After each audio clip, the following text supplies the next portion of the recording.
man was arrested. Authorities believe he swallowed the egg, valued at $19,000. The man's due in court next week. The egg has not been recovered. Police say they're waiting for nature to take its course. ABC's Brian Clark. After an early season snowstorm, an Arctic blast is now moving into parts of the Northeast and Midwest. Cities in Iowa, Missouri, and Wisconsin could hit daily low records this week. Heavy rain on tap for parts of the Deep South, and for the Rockies and other high elevation regions, snow is moving in. Wyoming, Colorado, and New Mexico could see up to a foot of snow. Michelle Franzen, ABC News.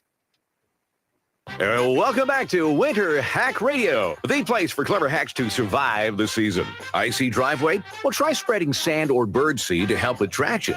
Snowy puppy paws? Well, grab a whisk, brush it off, done. Catch COVID-19? Well, just get... Actually, there's no hack for COVID-19. But if you test positive, prescription medications for COVID exist. Ask your doctor if they're right for you. Visit PfizerForAll.com to learn more. Sponsored by Pfizer.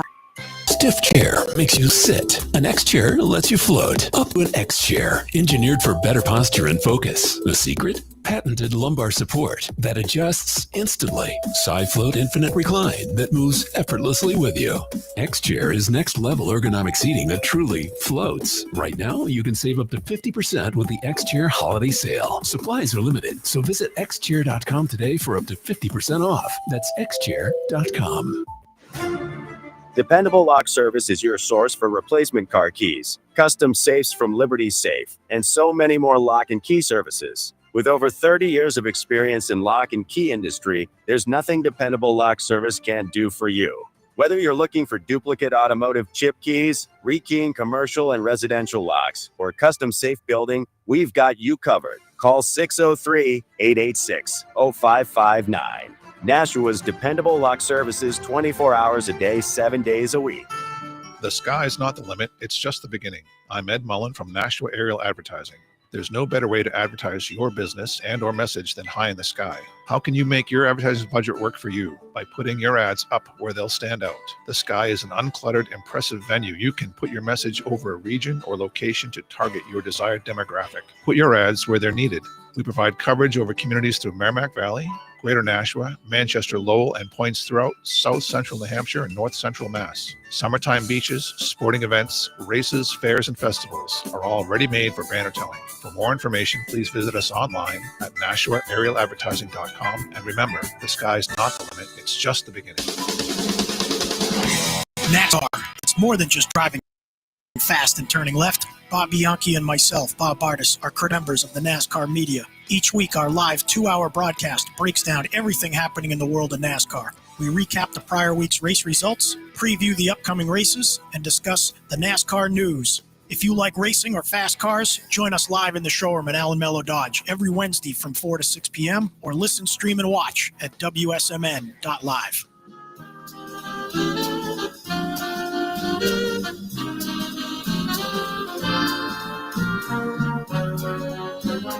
Hi, this is Cody from the Nashua Community Music School, and I want to sing about our season of giving. Through your support, we can continue to provide high-quality private music lessons, music therapy, and music outreach to our community all year long. Our goal is to cadence at $30,000. If each WSMN listener were to only donate $5, we would accelerando to our goal in no time. Help us kick off the fundraise to the holidays by marking your calendars for December 2nd and visiting our website, NashuaCMS.org, or following us on Facebook and Instagram at Nashua CMS, or by giving us a call at 603-881-7030. The views and opinions of the following show do not reflect those of WSMN, its owners, and/or associates.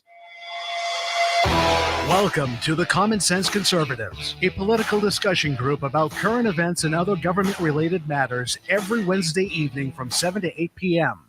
Right here on WSMN 1590 AM, WSMN 95.3 FM, and streaming live on wsmn.live. Making sense of the inverted reality we are subject to every day, the Common Sense Conservatives are here to help bring you back to reality. Now, your hosts, Wyatt, Todd McKinley, and John Grosvenor. All right. Hey, folks, welcome back to the Common Sense Conservatives. I'm Todd McKinley here in Northeast Tennessee, joined by my co-host, Colonel Chris Wyatt there in Central PA, and John Grosvenor holding down the studio there in Nashua. John, how are you tonight? Doing well, Todd. Doing well. Another fine week of the Common Sense Conservatives. So glad to be here. Oh yeah, and by the way, look out for people turning right onto East Pearl Street. Apparently they don't know it's a one way. So Oh, found what that happened? coming in tonight. Did you get hit or somebody going the No, wrong no, way? I happened to be in the lane over, so I was good. But yeah, I was thinking, I never thought about it before, but they're not well marked as to be in one ways. They just got one little black and white sign that, none of those do not enter signs or anything like that. And so as I was walking back up to the studio, I was looking for it. I go, yeah, right. Yeah, there's no do not enter signs or anything. So I guess I can see how people get confused if they're not from around here. There you go. Colonel Chris Wyatt. He was out last week at a fundraiser. How did your fundraiser go, Colonel? Well, it went very well, guys. Thanks. Appreciate you covering for me while I was gone. It was the highest grossing night by a figure of 200% in the entire 5 years I've been a member of this post. We'd never had a night that made that much money. The bar sales were very good for the night, but all of the money that was raised through the Chinese auction, the silent auction, the 50/50s, and the door prizes and all of that, plus the buffet went over very well. We made like over $1,000 off the buffet, if I'm not mistaken. And since people donated almost all the food, that was just money to the post. It really helped out a lot. It'd be nice if we had one weekend a month like that. Yeah, yeah, absolutely. Every VSO across the country would love to have something like that for sure. Well, when I was in Birmingham, Alabama, those guys make like 40 grand a month off of parking fees, or is it a weekend when football's going on? They make a ton of money because they're right down the street from the University of Alabama, Birmingham basketball arena, and the football stadium is just right past that. So people need a place to park. It's a short distance. They make a ton of money. I would really envious. I wish we could make that kind of money. Yeah, that's great. Yeah, we have a post out of Knoxville, Tennessee. So for University of Tennessee games, they go and do the bartending basically. And they make about 50 grand a year just off of just doing that home football games, and that pays off. Oh, no doubt. The guys in Birmingham have enough money. They're so flush with cash that they sponsor paying for something like 5 or 6 veterans to stay in a local halfway house. They pay like $3,200 a month for those guys that live there. It's amazing. Must be nice to have those kind of resources. We'd certainly kill for it. Do you happen to rent out the hall when it's not in use, or? We do, but the number of events is limited. Also, we've had problems with our kitchen and reliability of staff, and so you can rent the place out just to use it, but you get a flat fee for that. But you really make money is if you do banquets, because we can charge a fixed amount for it, and that's really good. But the place has been screwed up with the way it's been run for so long, and we spend so much time right around just trying to keep the heat on, keep the electricity on, and deal with people's misbehavior and stuff like that. That we need someone that's good at what they're doing and spends time on it. And we haven't been able to find that yet. So hopefully we will. Yeah. I find every veteran service like American Legion or VFW post that has a bar generally has those problems with people want to cause problems and, the troublemakers. Well, they do. And, the thing that's so frustrating about it is that this is an organization dedicated to veterans, their survivors, their spouses and all that. And people want to act like tools, enough. Just stop being a fool. It's, what happens is that these people, they see the VFW and the Legion as their local cheap bar that they get to hang out in. But that's not what the Legion and the VFW are. These are veteran service organizations. They're not there for the canteens. The canteens are just something to help with camaraderie, but instead it causes all kinds of headaches. I had to write an indefinite suspension for someone yesterday who posted something on Facebook. Our manager posted a notice asking for experienced bartenders, and this person was bent out of shape. And the reason this person was bent out of shape is because they had volunteered to do our quiz nights. So we would do it 2 nights a week, and we bring people in and we do the quizzes, and that person volunteered to do it. Next thing I know, without the board's approval, the idiot manager who we fired started paying that woman $500 a week to do it. Well, that cost us $2,000 a month, and we're in the hole. And when no one authorized that, we didn't know it. We're like, what's this expense? Oh, that's for quiz night. What do you mean for quiz night? We should be making money. We're not paying for that. Anyway, it's just, and that person, after the money was turned off, when the announcement was made, went on our Facebook page, a veterans page on Facebook, and put down, don't bother. These people hate their employees and treat their employees like crap, and yada, yada, yada, and a bunch of other stuff, and their members and so you know what? That person just got an indefinite suspension. And you know what's worse? It's the spouse of a veteran. Yeah. Oh, yeah. Yeah, we had to suspend a post, and we'll get to the good technical stuff here in a second, but we had to suspend a post that they were doing illegal gambling and stuff like that, and you had people that just attack me because, they were doing wrong, but they want to attack me for shutting them down, It's like, come on, get over yourselves. Yeah, I get this all the time. Well, who are you? Well, there are rules, and no one's ever enforced them. It's not my fault that you got away with this crap forever. There's one reason why nobody comes in here anymore, because people like you. Bingo. Exactly. Yeah, it Yeah. destroys it post. Here in Tennessee, we had a special election yesterday, and Democrats, Yeah. this is from Fox News, Democrats surge in Tennessee, throws new uncertainty on the GOP's 2026 House map. In district, Trump carried 22 points. Fake Republican news. Matt Van Apps won by 9 points yesterday. And it says, I'll give you the first paragraph here. The results from the hotly contested special election in Tennessee's 7th Congressional are in handing a decisive victory to the Republican. That both Republicans and Democrats are drawing political ammunition from the outcome. President Donald Trump proclaimed it was a great night for the Republican Party after GOP nominee Matt Van Apps defeated Democrat rival Afton Ben in the high-stakes race to succeed former GOP Representative Mark Green, who resigned from office in June to take a private sector job. And of course, people are saying that, this is, the Republicans are underperforming, Democrats are overperforming. I think it's a special election issue where a lot of Republicans and conservatives don't show up for special elections. I think it's sad, but it's one of those deals, though. It's just utter nonsense. I mean, they've been trying to play this game ever since November elections. I mean, listen to this nonsense. Oh, look at this. Look at this. Trump is unpopular. The Democrats surged to big victories in California with a proposition, in New York City, in New Jersey, in Northern Virginia. I'm sorry. These are Democratic strongholds. Yeah. And if they didn't get 55% or more, that would be a story. But they tried to play this up and people fell for it. Oh, look. They're close. They might win in New Jersey. They might win in Virginia. Now, look, Virginia's full of Democrats who are racist. They'll never vote for a black woman. Yeah, that's true. That is true. And they happen to be Democrats, though, right? Well, of course, that's the Democrats who will never vote for a black woman. No, look, it's just utter nonsense. The whole thing. They're just talking stuff up. There's nothing to it. And in this case, I mean, it was a runaway election. He won by 9 points. I mean, that's not even close. Not even close. Yeah. So, I mean, they try to pretend like, this is and here, Trump guy who won by 22. It doesn't matter what Trump won by. That was a presidential election when people show up. This was an off-year special election in which nobody turns out for this thing.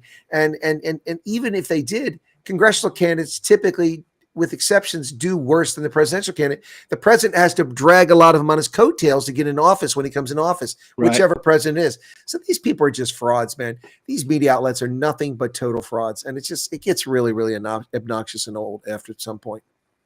Absolutely. So the DOD IG finds Hegseth's use of signal for the Houthi trust strike planning risked harm to U.S. mission and pilot, source says. And I'm sure the colonel probably knows a little bit more about the use of signal during this raid. I just want to get your thoughts on the fact that they used it. And of course, obviously we know about it because it was sent to a member of the media, I believe, right? Yes, it was. Somehow somebody put the media on there.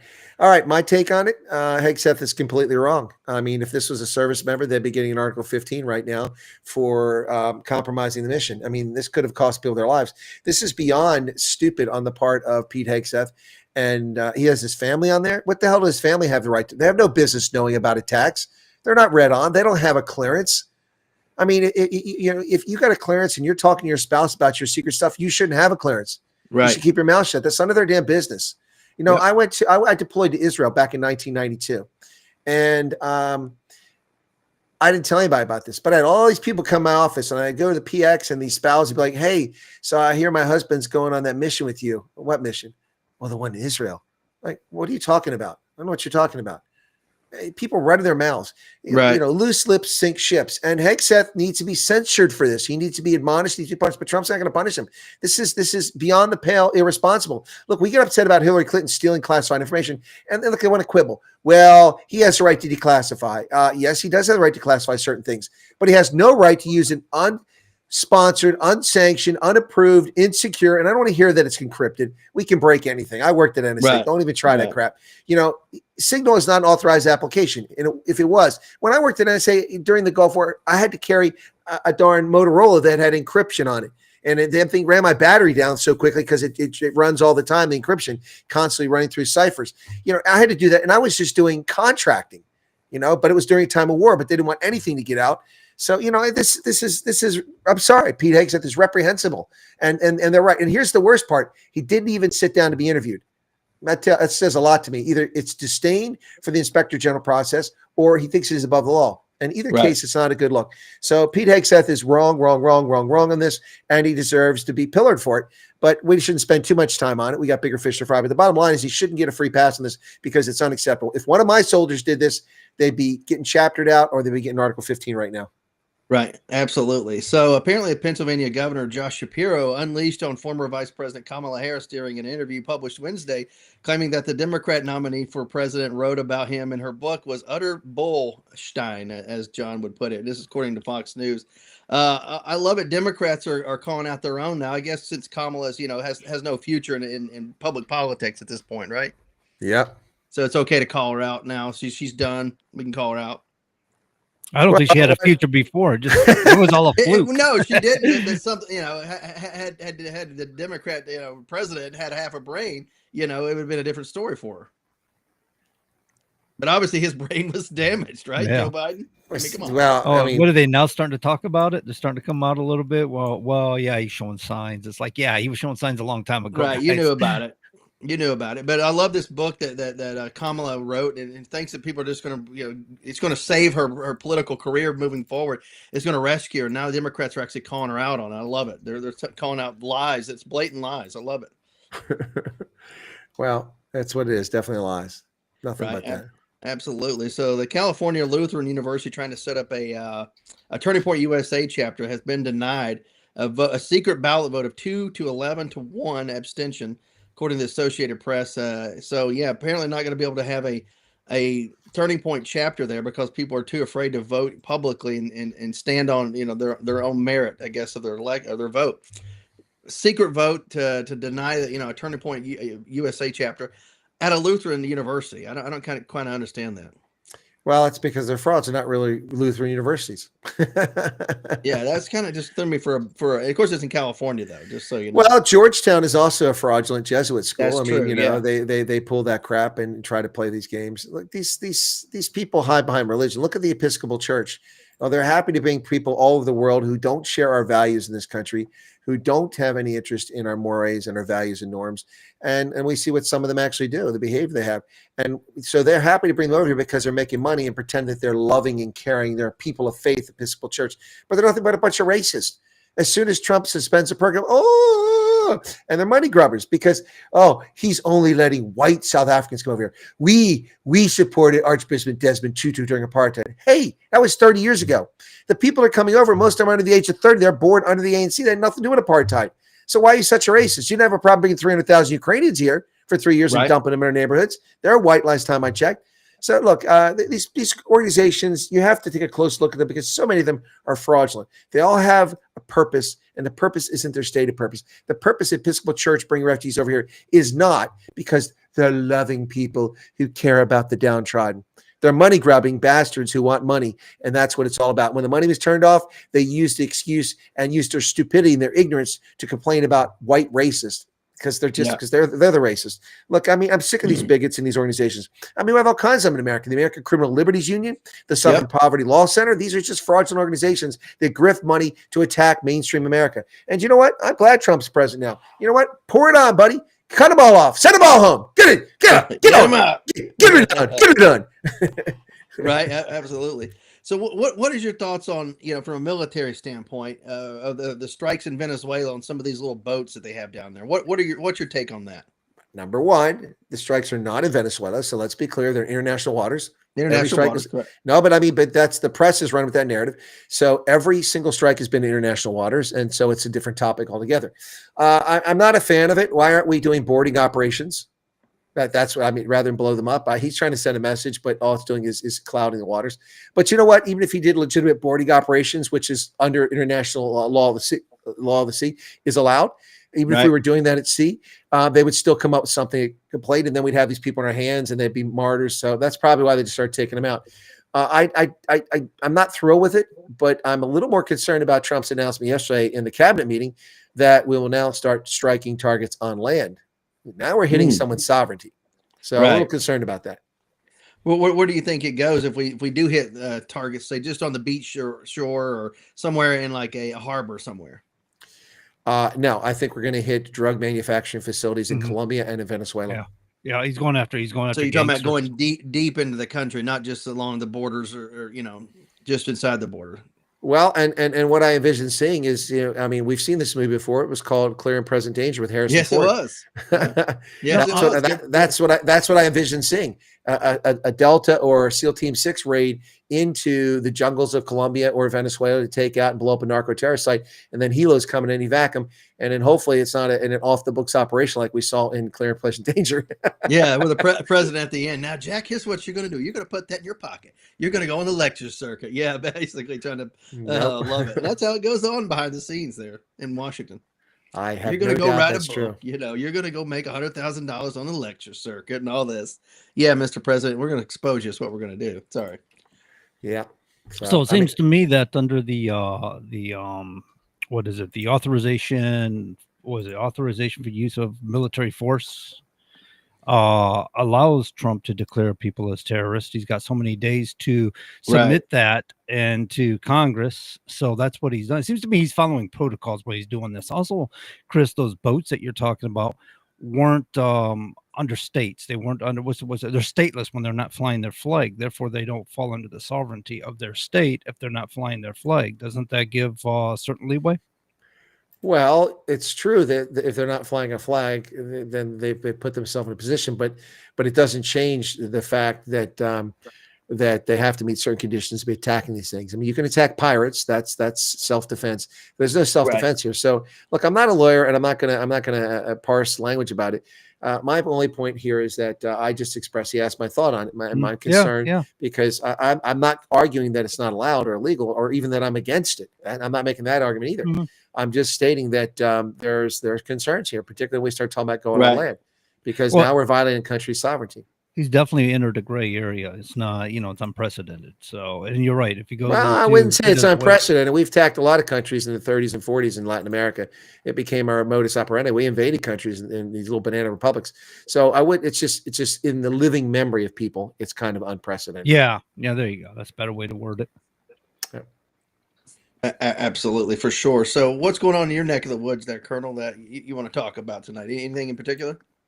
Well, I mean, that you kind of hit on things I want to hit on tonight. There's a few other, but nothing here in Pennsylvania. I mean, there's nothing really. But do you know that Arizona is suing Temu, the Chinese company, for stealing their trademarks and ripoffs and fakes, and also collecting data illegally in violation of the Consumer Protection Act. So that should be interesting. We'll see what happens there. Beyond that, they're still making hay about Epstein. They're desperately trying. The leftist outlets, I saw The Guardian and several newspapers released news stories about the Democrats releasing photographs of Epstein's house. Who cares? I mean, and by the way, it's tacky. I saw the pictures. It's really lame. If you got this kind of money and you live like this, you've got no class. I mean, I've seen videos that claim to be from his island, people just walking around vacant buildings and stuff like that. I'm like, what's the point of the videos? There's nothing there. It's just empty rooms and buildings. There's no evidence there whatsoever that's going to convict anybody of anything. It's empty. It's an island. No, I'm with you. And the big news this week, really, guys, is that all the immigration and all the temporary protected status and all those changes. So if you want, I'll run through some of the things that have happened where Trump is literally shutting the door, John, shutting the door on people coming to this country. So here we go. Temporary protected status. There are 1.2 million people living here in temporary protected status. This is a situation where we let people in the country who aren't refugees, or we don't give them refugee status, and we say, look, it's too dangerous for you to go home, so we're going to protect you. TPS. Unlike TDS, Trump Derangement Syndrome, it's close. Mm-hmm. But of that 1.2 million, 606,000 are Venezuelan nationals, half of them. But this past week, remember, he mentioned he did a thing famously about Somalia because of all the fraud. And he says, I am going to stop TPS for Somalis in Minnesota. Yeah, well, there's maybe 705 Somalis total in the state of Minnesota that have TPS. So it's not going to have major impact. But he has suspended for Sudan and a bunch of other countries. Then he announced there'll be no immigration visas processed for any of the 19 countries on the watch list, which includes 10 African countries. In addition to that, Kristi Noem came out very hard saying, we just want to stop all these dirtbags and criminals. Literally, that's almost what she said, coming into our country. And on top of that, they did the unprecedented step of saying that 233,000 refugees who came over through the refugee program under the Immigration Nationality Act 1980 during the Biden regime, every one of their cases is going to be reviewed for fraud. And that's going to take a long time. I hope that they focus on a certain number of them, starting with Afghanistan, because that's where a lot of the fraud started. Right. But then, they lied to us. Remember, Alejandro Mayorkas and Karine Jean-Pierre and Joe Biden telling us all of these people have been vetted. They've all gone through. I mean, they're getting out of plane. They're falling off the wheels as it taxis down the runway to their death. Who's been vetted? And so they know they lied to us. Now we find out there were 89,000 Afghans who flooded this country in a period of 3 weeks who had no vetting whatsoever. And of that, I did the numbers the other day. Let me see if I can find the numbers here. It's insane. There's all these people with criminal charges against them and all these things about suspicious about what's going on. It's absolutely insane what's been going on with these people. So let me see here. I've got the numbers here. So of that 76,000 number, that I was talking about 89,000, but it's 76,000 in this group. 6,868 were flagged for derogatory information. So in other words, there's a problem with them. They're either pedos, rapists, murderers, or criminals or thieves, or there's something dodgy. Right. So that is about 9%. Another 5,000 were flagged, 5,005 for national security reasons. So now we're up to 12,000. 876 were flagged for fraud. They committed fraud that we know about. And 956 flagged for public safety. That's 13,000 of 76,000 who weren't vetted. We already know we have a problem with. Imagine what's going to happen with the rest of them. Oh, but these are good people. They helped us. I'm sorry, Homer. That doesn't work. So 233,000 refugee cases, all going to be reviewed, and every one of those people could be kicked out of the country. Now, the odds are a lot of them won't be kicked out because vetting was done properly if people come from the Congo or elsewhere, Myanmar. So, but still, that's unprecedented. He stopped all asylum case processing because the system is broke. That's completely fine. We have 2.3 million asylum seekers in America. And given that 95 to 97% of asylum cases are fraudulent, that means over 2 million aliens are in this country who have no business being here. Let's get them out, kick them out. Let's speed up these cases. They're hiring a bunch of attorneys, paying as much as $180,000 a year for people with either judge or a lawyer or attorney experience to be these immigration judges. And frankly, they don't have to hire attorneys. Just hire reasonable people. You don't have to be a judge or an attorney to be an immigration judge. So they're trying to accelerate that. And it just goes on and on, So basically, they set the cap of 7,500 refugees for this year from the world, and they claim about 7,000 that for South Africans. So this is a stark contrast.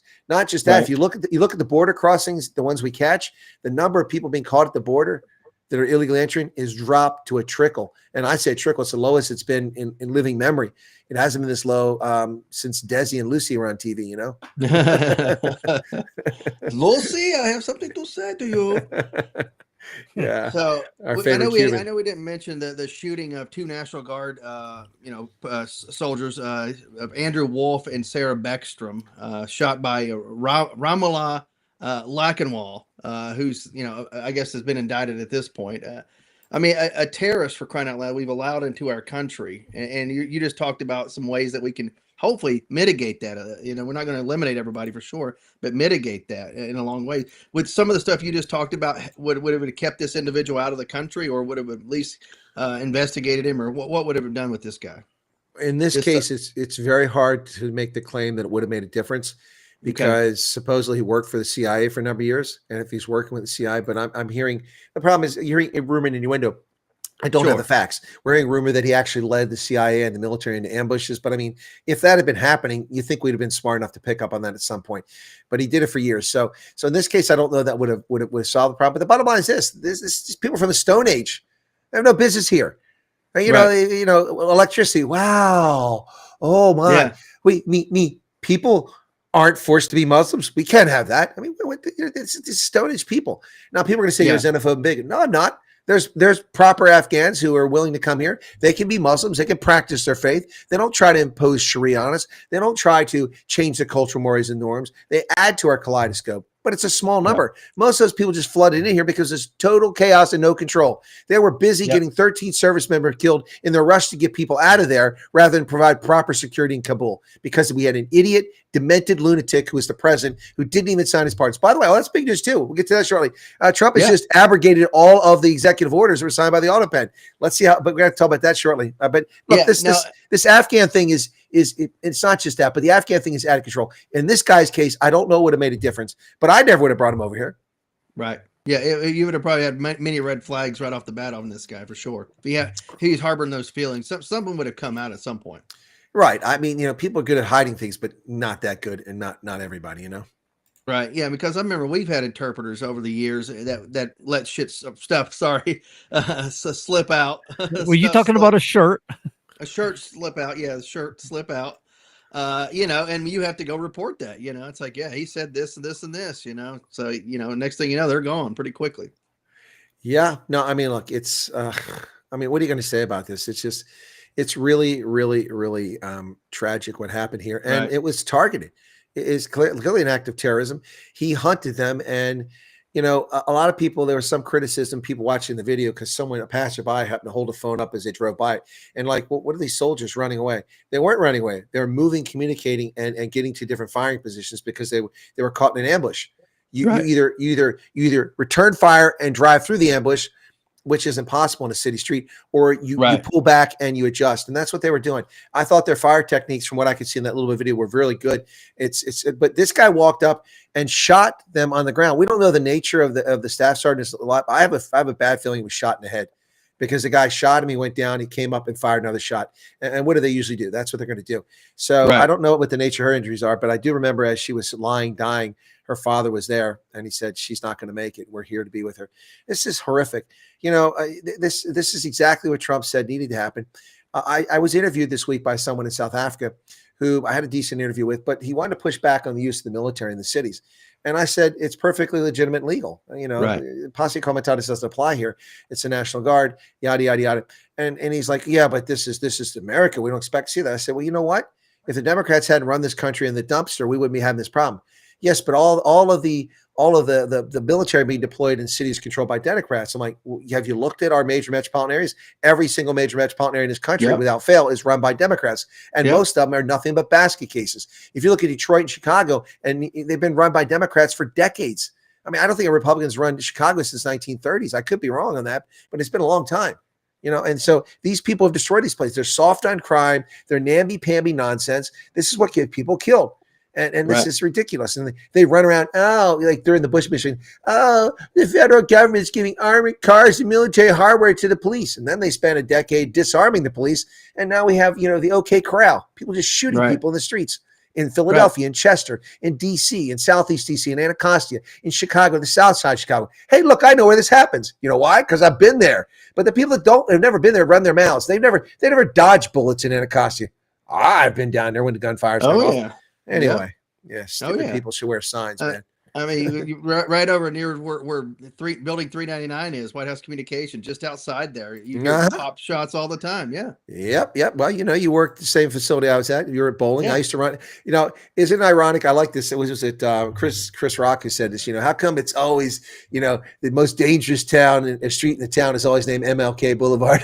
Right, it's right near there. Over in it was right out the gate of Bowling Air Force Base, goes up this steep hill, and in order to get a good hard run in, and then coming back, it's relaxing because I'm going downhill. I would always run up MLK, and I'm gonna tell you what, man, that's a couple times. I took my life in my own hands doing that. A little crazy around there. Well, I've got to ask. You get a good running when you feel like you're running for your life. Well, that's a good point. This is like reminds me of being back in Somalia. Oh, run! Exactly. Oh, run, Forrest, run! Yep. So I got to ask you. So now you're talking about the Somalis and immigration, and all this. Have you seen the videos of them talking about they prefer Sharia law than U.S. law and the Constitution? They did man on the street interviews in Minnesota. You know what I prefer? Deportations. I do too. That's what they should have done immediately. All right, let's get this guy out of here. Roll him up. Yep. We're going to take you back to Sharia law, buddy. We've got you hooked up over here. Not a problem. Yeah, there's a place in the world for that, isn't there? No, absolutely. It's called the country you came from. Yeah. Sorry, it's just, It's like liberals, they like to leave a liberal state, go to a fine conservative state, but they want to bring their laws with them. What are you doing? You had it, you had what you wanted there. You should just stayed there. Right. And then they should go, but it's too expensive to live. Well, I wonder why. There's a reason for that. When you have 7 different blends of gasoline mandated by corrupt officials in Sacramento, this is what happens. I moved from Iowa in 1997. Excuse me. I moved from Iowa in 97. Wait, when did No, I'm sorry. I was in Iowa in 99 because I came back to the States. I'm sorry. I moved from Italy in 99 to California. I stopped in Iowa, which is where I used to be stationed at Iowa State. Iowa has low gas prices because they don't have all these stupid regulations. I think I paid like $1.89 a gallon. I drove across the country to California. I lived in Monterey. Gasoline was $4.85 a gallon for regular, as opposed to $1.89. Do you know why? Because California's stupid emissions and the regulations for all these different blends. You go to a gas station, like, which one am I supposed to use? Like 5 different blends here, All I need is regular and premium. That's all I need. Now, and by the way, today Trump relaxed the cafe standards finally, this idiotic stuff. I think I'll just remove them altogether. That's why we can't get V8s anymore, because of the nonsense these manufacturers have to comply with these ridiculous gasoline standards. Right. Look, if I want to spend the money for gasoline to put in my vehicle, that's my choice. I don't want to drive a little car made out of cardboard that, gets flattened by a deer when I hit a deer. It has 3 cylinders in it and 35 horsepower, which is what they want us driving, or electric cars. You go? No, that's a Hyundai. Yeah, I was gonna say, remember the Yugo? It was a 3-cylinder. Wasn't it a 3-cylinder car? No, but the Trabant was a 3-stroke engine. I remember that. Yeah, you talked about the cafe corporate average fuel economy, but I'm thinking of cafes like going in to get a coffee. Now you can go in and order a regular coffee now, right? It's like 1,000 different things. Who can afford it? My Frappuccino is $7 in a Starbucks. These people are smoking crack cocaine. I'm on the got my pot of coffee at home program. Yeah, that's what I do. I do like my little Keurig, not a problem. But I like it that way, you make it like you like it. It's not, you're not going to some place and they're inconsistent and some of this watered down coffee, like, wow, this tastes like cream and sugar. Where's the coffee? I put 2 Splendas in, a little bit of mocha in there, and it's perfect for me. John, I have no comment. I don't drink coffee. It's an evil substance invented by Satan to enslave mankind. And for those of you who can't handle your morning without your caffeine fix, that is blasphemy. That is blasphemy. I drink mine in the evening, in the afternoon. Sorry. That is an accurate analysis. You see these people that freak out and they're really difficult to be around when they don't have their coffee in the morning. You know exactly what I'm talking about. I can't cope. Johnson runs on Dunkin's. I run on coffee. What's happening in your neck of the woods in New Hampshire there, my friend? I haven't really looked at anything going on too much. I was looking at something here earlier, things, and it's not a whole lot that I can see going on. I mean, Maggie Goodlander's still running her mouth and not knowing much what she's talking about. That pretty much summarizes it right there. Pretty standard, right? Yeah, she's like, she's a smoother version of Jasmine Crockett, I guess. She's seeking attention, but she's not as toxic or vulgar about it. All right, there you go. Toxic or vulgar. Yeah, toxic or vulgar. That woman's got to go. I hear Jasmine Crockett wants to run for U.S. Senate. Can you imagine? Oh, I don't think horrible. she's getting out of Texas. I don't think, winning a House seat is one thing, but for her to get the whole state of Texas to vote for her. No, my goodness. And she's talking about $174,000 is not enough. She has a mortgage and all these bills. I'm like, most every American has the same bills and mortgage you have, and they make a way less than you do. I'm sorry. They make it work. You can make it work. Yeah, no, I actually saw an interview with what used to be an opposition leader in South Africa today, who was attacked in an op-ed in South Africa. And so the same platform gave him an opportunity to come in for right of rebuttal. And it was comical listening to him. This guy makes over $158,000 a year, which in South Africa is a king's ransom. Trust me, you can live comfortably in South Africa on $30,000 a year. So that's a fortune in South Africa. He's a member of parliament. He's a minister of agriculture. He's got additional money. Anyway, he has all the benefits and perks of the office and stuff. And it was revealed recently that he had failed to pay his credit card bill to the tune of 149,000 Rand, which sounds like a lot, but that's like $8,800. I mean, when I travel, that's a credit card bill for me, unfortunately. But so he had failed to pay it, and basically it reneged, defaulted on his debt. So he was taken to court and had a judgment against him.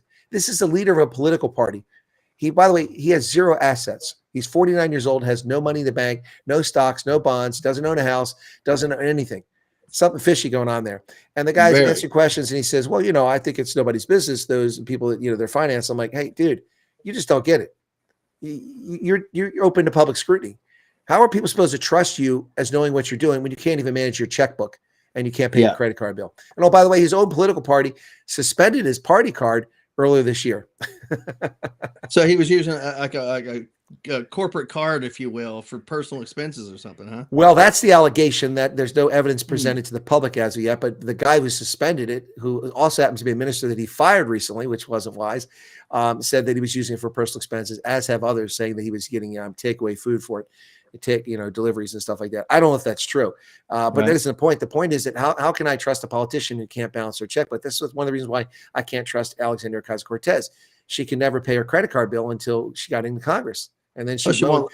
Oh, $174,000 a year is not enough. We have expenses. You know what? Hey, you should get, instead of going to that nail salon, you should get your nails done less often, sweetheart. She should try being a truck driver in the United States. And over the Plus, road she's truck turned driver us- trying to make ends meet, She's living turned on the us road. down for dates too, apparently, right? So that's another reason we don't like her. Oh yeah, that's true. We Republicans all want to date her. My goodness. Yeah, right. Lord help me.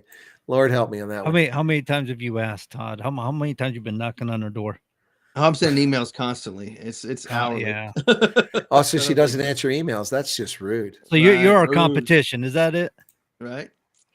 So Trump is facing backlash. We're talking about immigration here, folks. President Donald Trump is facing mounting criticism after referring to Somali immigrants as garbage, singling out Representative Ilhan Omar, a Democrat from Minnesota, who arrived in the United States in 1995 after a family fled Somali's civil war.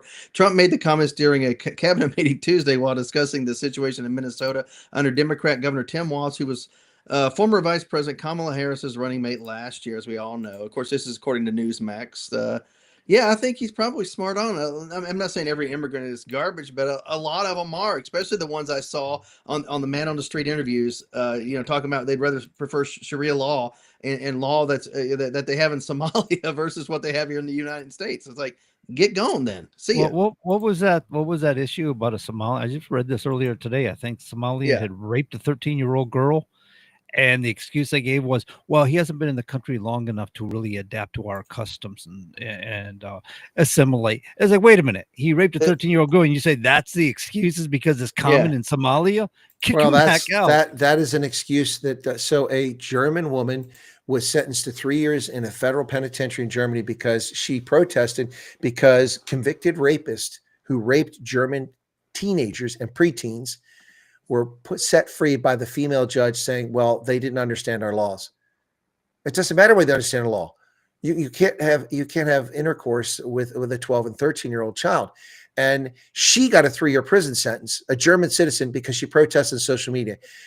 That's a country that's gone. France is gone. Wow. Germany's gone. The UK is gone. Yeah. And they're all gone. These are corrupt places where they prey upon their own citizens for exercise of freedom of speech if they dare say anything about criminal acts by criminals, because they're Muslims and they call it racist. But Islam is not a race. It's a religion.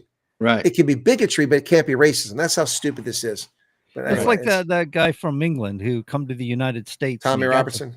Well, the guy who got the chance to fire a gun and he took a picture and put it on social media when he got home in England. The police come knocking on his door and informed him you need to take in consideration other people's feelings. And then later on, he was arrested for it. I think he spent 13 months trying to fight it. All because he made a social media post of shooting a gun in the United States. Well, there was a guy who was in South Africa recently who was hunting, and he posted a thing on LinkedIn or something like that, a photograph of him with a rifle, and he goes back to UK and he was detained. I don't know the status of that case, but I mean, this is insanity. That's insanity. How dare he go to another country and enjoy their customs and where it's legal. And legally enjoy their customs? Right. Right. These people are out of control. They need to be smacked down and quickly. Right. And people that, who's listening to this, I mean, this could easily happen in the U.S. So if you allow the certain party to gain control, it will go that way for sure. And in certain regards, it has happened. We've seen our own government work against us and violate our right to free speech, working with social media, basically manipulating and forcing social media platforms to shut us down. That's 100% correct. That's where I was going next, and you beat me to it there, John. I mean, I couldn't help saw myself. this. No, it's good. I'm glad we've already lived this nonsense. It's already happened here. It's really frightening how these people get out of control, and that's what they want to do. They want to shut people down, and they crush free speech. I mean, where are the indictments for the White House staff, for the National Institutes of Health, for the CDC, for Dr. Fraud? I mean, Dr. Fauci and Dr. Blixen and Joe Biden and Karine Jean-Pierre and all these people who colluded, cajoled, coerced tech companies to violate First Amendment. These are sacrosanct natural rights. These people belong in prison. You don't even need a trial. We'll give them a trial, but they don't need a trial. I know their guilt. They stood up there and lied to us, and they interfered. We have the proof. The Twitter files exposed it. What if we ever get the YouTube files or the other files like Facebook? Man, these people are going to prison, and that's where they belong. They are passing laws all the time that violate a constitutional rights. The Supreme Well, Court that has too. to overrule those. And when they overrule those, they do not remove those laws from the books. They keep them there. So, and essentially, they're basically holding them like a threat for those that are not in the know. So they think that it's a law that they can't exercise their own right, whatever it is, like firearms laws that have been overruled, but they're still there. The laws are still there, and they're still declared as laws, even though they're not enforceable. So essentially, they're violating our rights in many different ways. Well, it's hard to argue with the facts. You got the facts right there. Right. Yeah, absolutely. It's easier to control people the more things you keep on the books, especially obscure things. It's like, oh, I could get you on a technicality on something that's really minor that you would never think about. You didn't look, you looked left, right, but before you cross the street, but you're supposed to look back to the left. Oh, that's a little code that we got you on. Somebody could get you on that. I mean, there's so much nonsense, right? Well, I mean, right now, I just made something up, but right now there are 19 bills in the House. Maybe the House Senate, but the House that are aimed at censoring children's access to the internet in the name of safety. I'm sorry. Isn't that what parents are for? Shouldn't parents have that responsibility? Who is the state to tell me my child can't become proficient at technology and become an expert in it so that they make tons of money when they come of age? What right do they have? So these kids are not supposed to touch computers until they're out of high school? I mean, that's just ridiculous. But Australia's already done it, and now other ones are trying to do it. And we got 19 bills, and Congress is trying to suspend liberty. And the only reason it hasn't gone forward so far is there's a few free speech advocates going, wait a second, you can't do this. This is free speech. Yeah, but the kids, but learn how to let parents empower parents. When you say that, it reminds me of Raleigh James years ago. She used to say it all the time. They say it's for the children. It's always for the children, but they use it as leverage to force us to agree to things that we normally wouldn't agree to. And in this regard, they're going to say, well, we have to protect our children on the internet. They're claiming that they own our children. They always like to say, children belong to the state, not to the parent, which is wrong. Well, it takes a village. Parental rights is an actual thing. They are your children. They are your custodial, your job to keep them and raise them for their own greater good.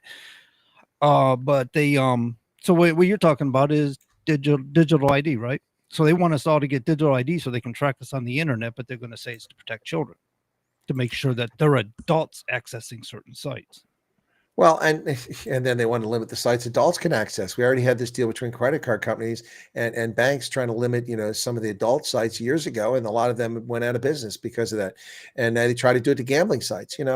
Look, people need to be adults and take responsibility for their own actions. And if they're parents, they need to parent, not let the television, not let the school parent your kids. You need to be involved in their lives.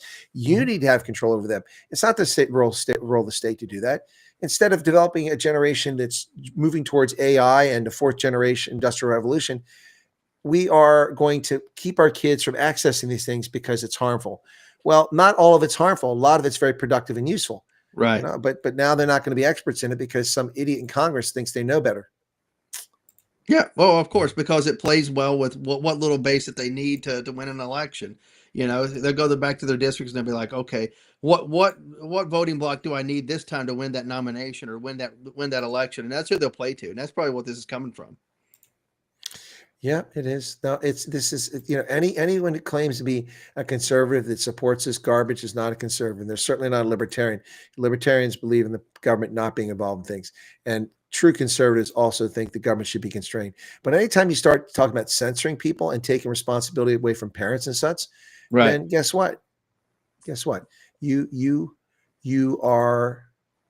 You're illegitimate. I mean, I don't know how else to say it. You're illegitimate. Oh, you got to take it into consideration. These same people that say, hey, you know what? We need to protect our children are the same people who are saying Donald Trump is very, very bad for going after these drug cartels. They're actually trying to protect the drug cartels who are preying on your children. They're trying to feed drugs to your children. They're trying to human traffic your children. They may not be directly your individual child, but they're children within our country or even outside of our country into our country. These people aren't good people. We need to protect our children. Yeah, let's do it that way. Let's follow Donald Trump's lead and do it like that because I like that path better. Yeah. Yeah. I do have a question about the boats coming out of Venezuela or wherever. What's the range on those boats? How far can they make it? Where do they go from once they leave Venezuela? Where do they go to with their load or whatever? Apparently all the way to the United States with 4 outboard motors. That's why they got 4 outboard motors. Yep. Yeah. Okay. which makes them go very fast. And they just got to have the fuel. Right. Okay. Yeah, there's obviously some fuel on board because they blow up very nicely. Yeah, they do. Yeah, I was gonna say they got some large capacity tanks on those things, I'm sure, especially with that many motors. Right. What's the I wonder what the time is to get across wherever they drop it off at.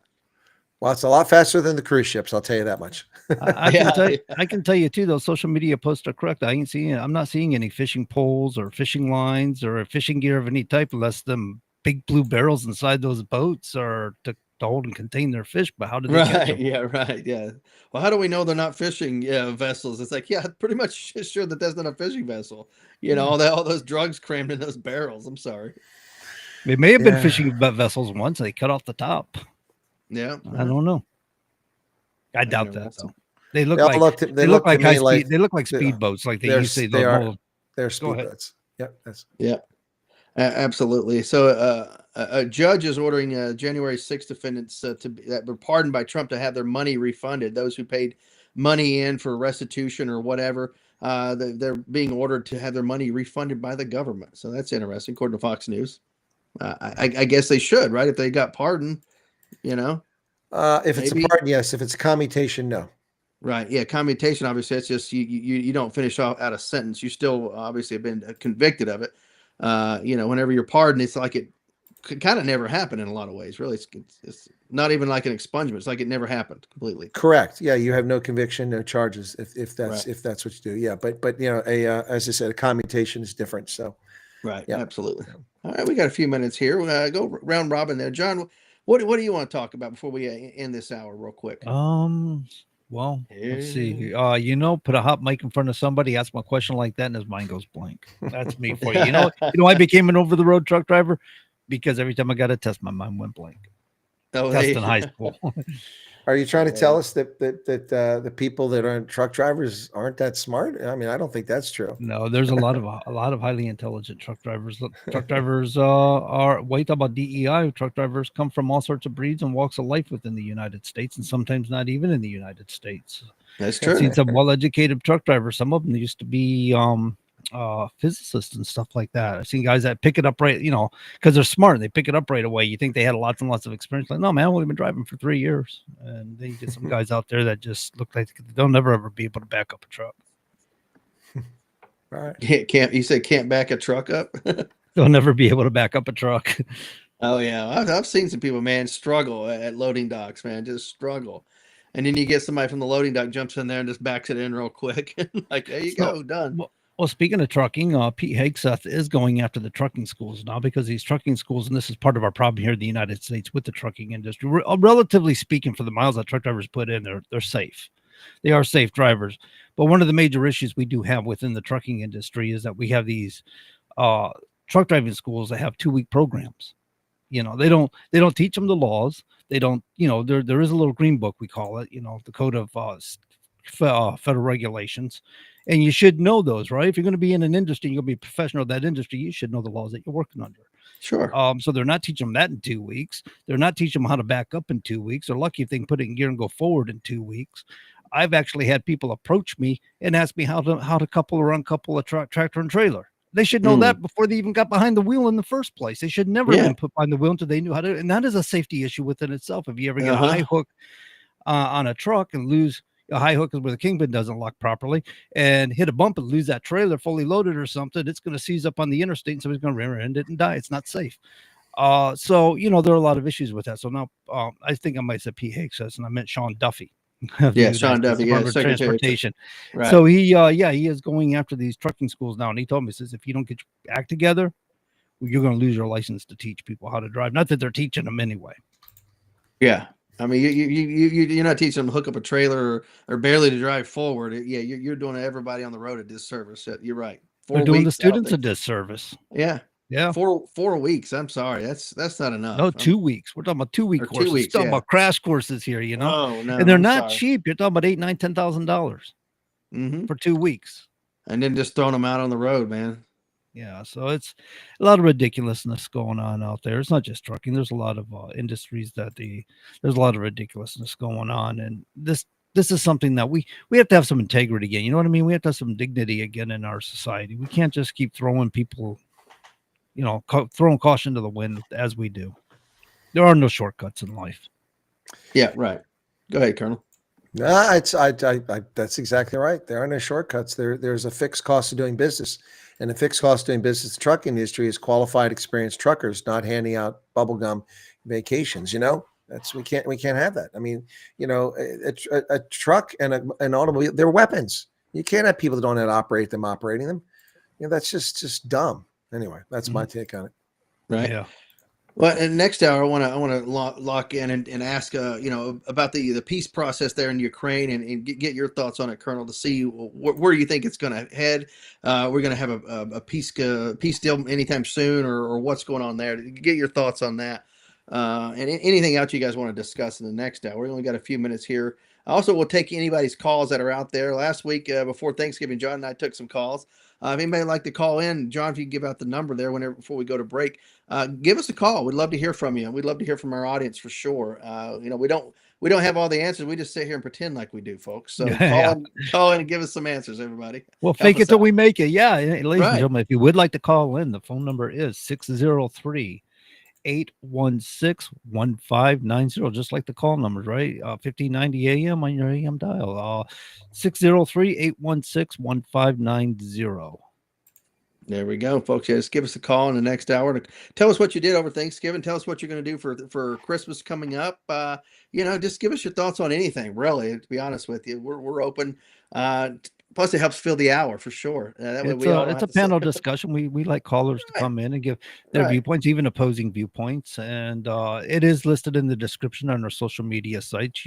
Truckers Independent Broadcasting will work on Facebook and YouTube. You won't find it on X because they don't allow a description.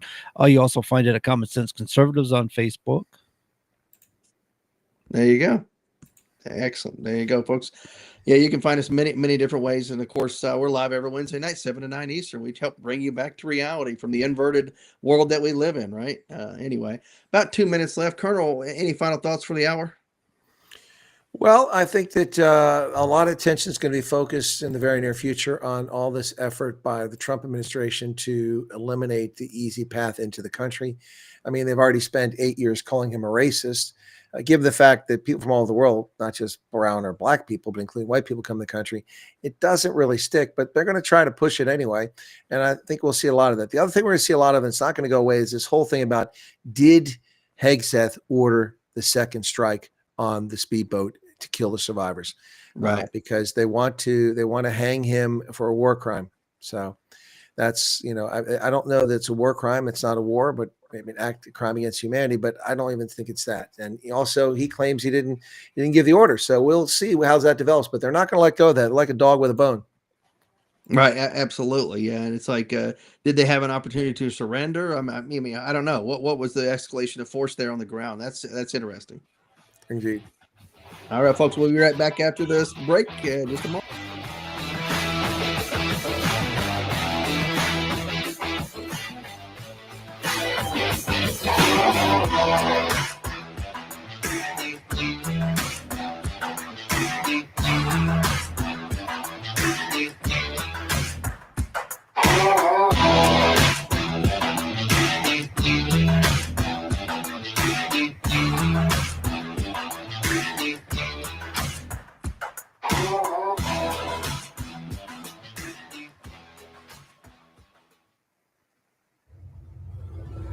WSMN 1590, WSMN 95.3 FM Nashua. Listen, watch, and stream at wsmn.live. ABC News, I'm Dave Packer. Sources telling us that the Pentagon Inspector General has found Defense Secretary Pete Hegseth put U.S. personnel and their mission at risk when he discussed sensitive information about a strike on Yemen in a group chat. In a statement, Hegseth saying he has the power to classify and declassify information, that he was well within his rights to have done so. Law enforcement sources say ICE enforcement operations are underway in Minneapolis at this hour. Earlier, Mayor Jacob Fry signing an order blocking ICE from using city-owned spaces to conduct operations. CARE Minnesota Executive Director Jaylani Hussein. Part of me says that we are under assault because we exemplify what it is to be an immigrant in this country. The pilot ejecting safely before an F-16 crashed today during a Thunderbirds training mission over California. A doctor who pleaded guilty to selling ketamine to Matthew Perry in the weeks before the Friend star's overdose death, sentenced to 2.5 years in prison today. This is ABC News.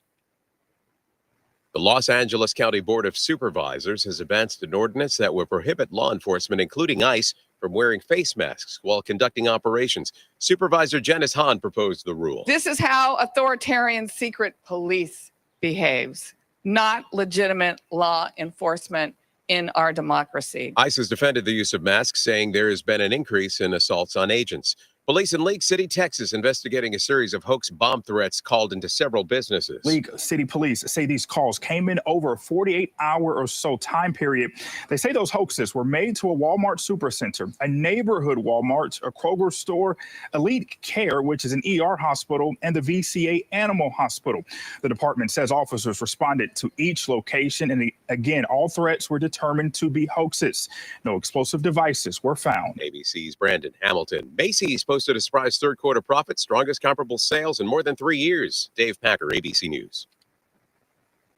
Between all the holiday parties,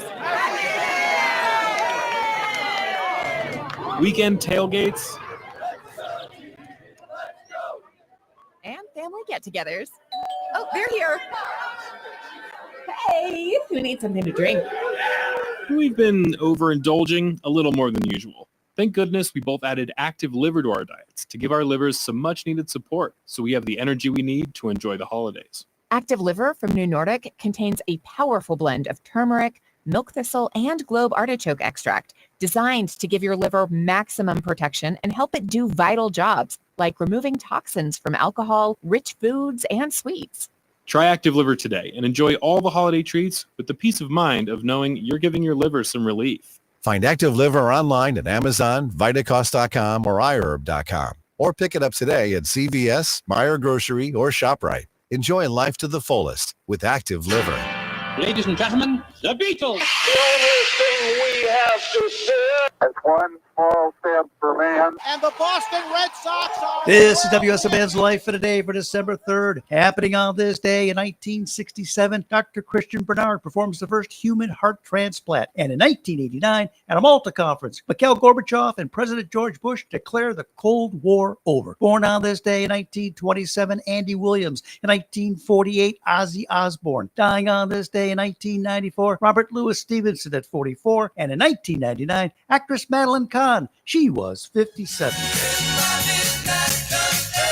And finally, on this day, in 1968, the Grassroots Midnight Confessions is certified gold. It peaks at number 5. And that's WSMN's Life for Today for December 3rd. I'm Phil King.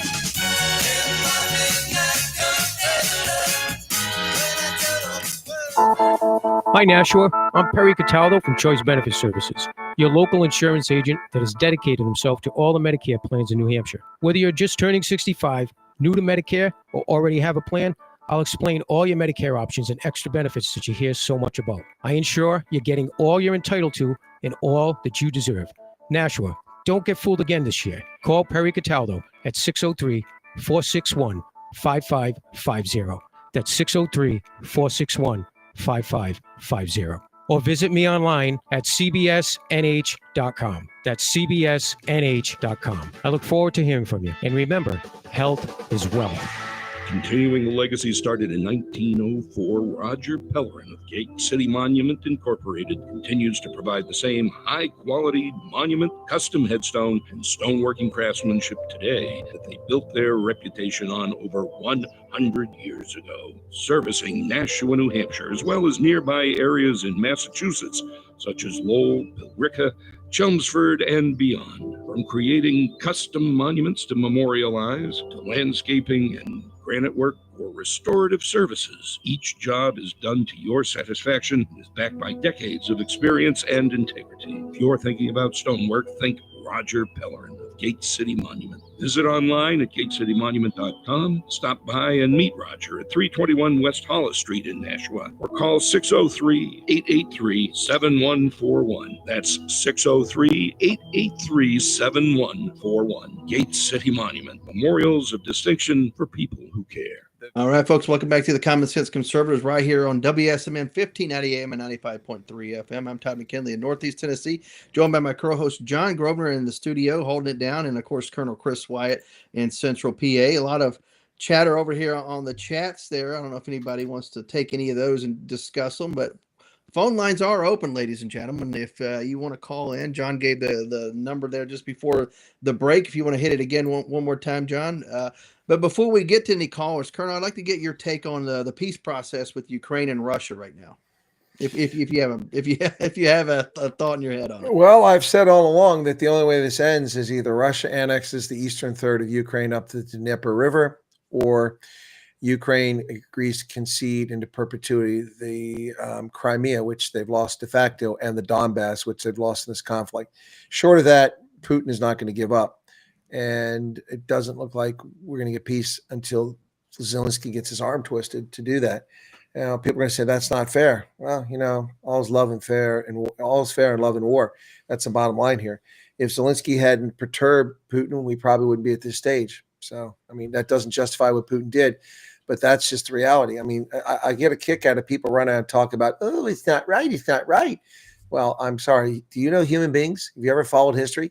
Just take a few minutes, crack open Thucydides on the Peloponnesian War, and read the Malian Dialogue.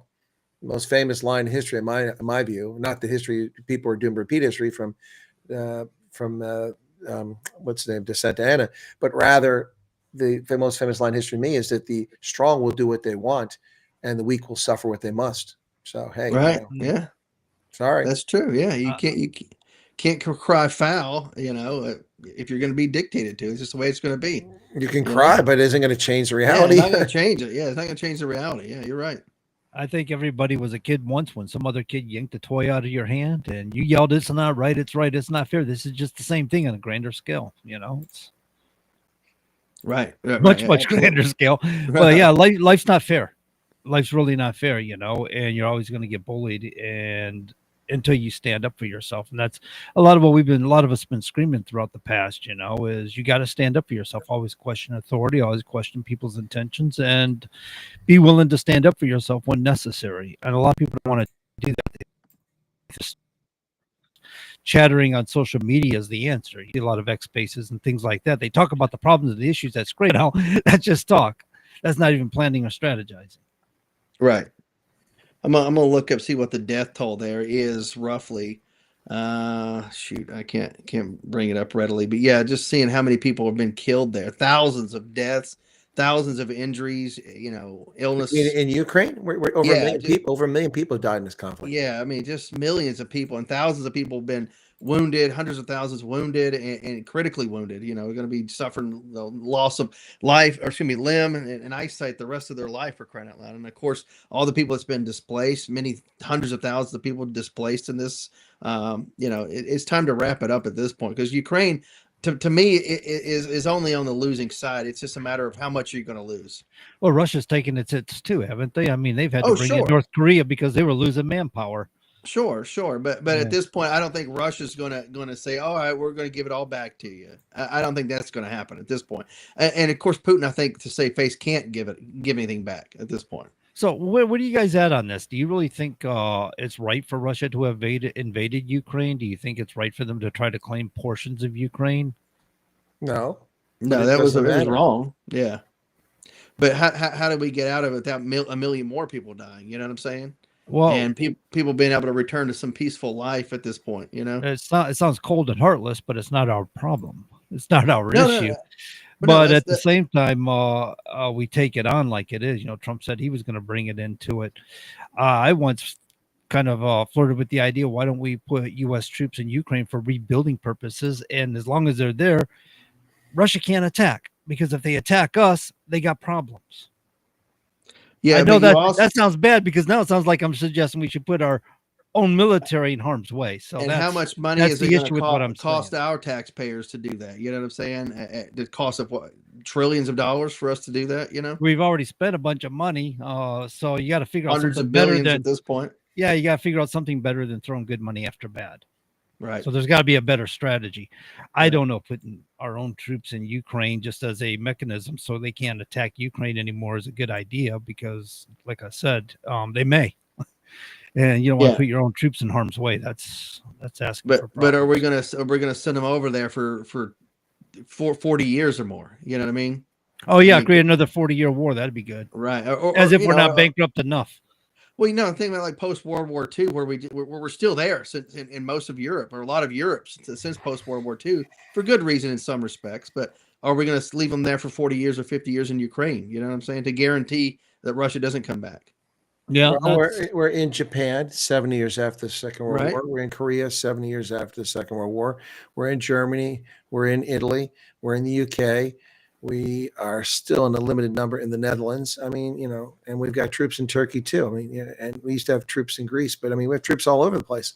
Right. It's so we can't spread ourselves too thin. That's part of how Rome fell, isn't it? They tried to conquer the world. They spread themselves too thin, and they started collapsing from within. Of course, we're in most of those countries not to be there to fight any wars. It's a lot of it for relationship and of course for training purposes. I believe a lot of those, right? Well, it's for deterrence too. I mean, the purpose forwardly deployed too. Yeah, the purpose in Europe was to deter the Soviets from invading. But I mean, that ended 30 years ago, and we're still there. I'm not arguing against it. As far as I'm concerned, the Europeans are like petulant children. They can't behave themselves. I mean, we have to intervene. Look at that. There's been nothing but conflict in Europe since the end of the Cold War. I mean, look at Bosnia. Look at Kosovo. I mean, look at the nonsense going on in Ukraine, Russia now. It just. And you got to think Europe. I mean, it's had centuries upon centuries, millennia of fighting over, you know, who gets to control this part of the world or this part of this parcel. Oh, this should be this family or it should be this family. Yeah, it's ridiculous. It's enough of it. Yep.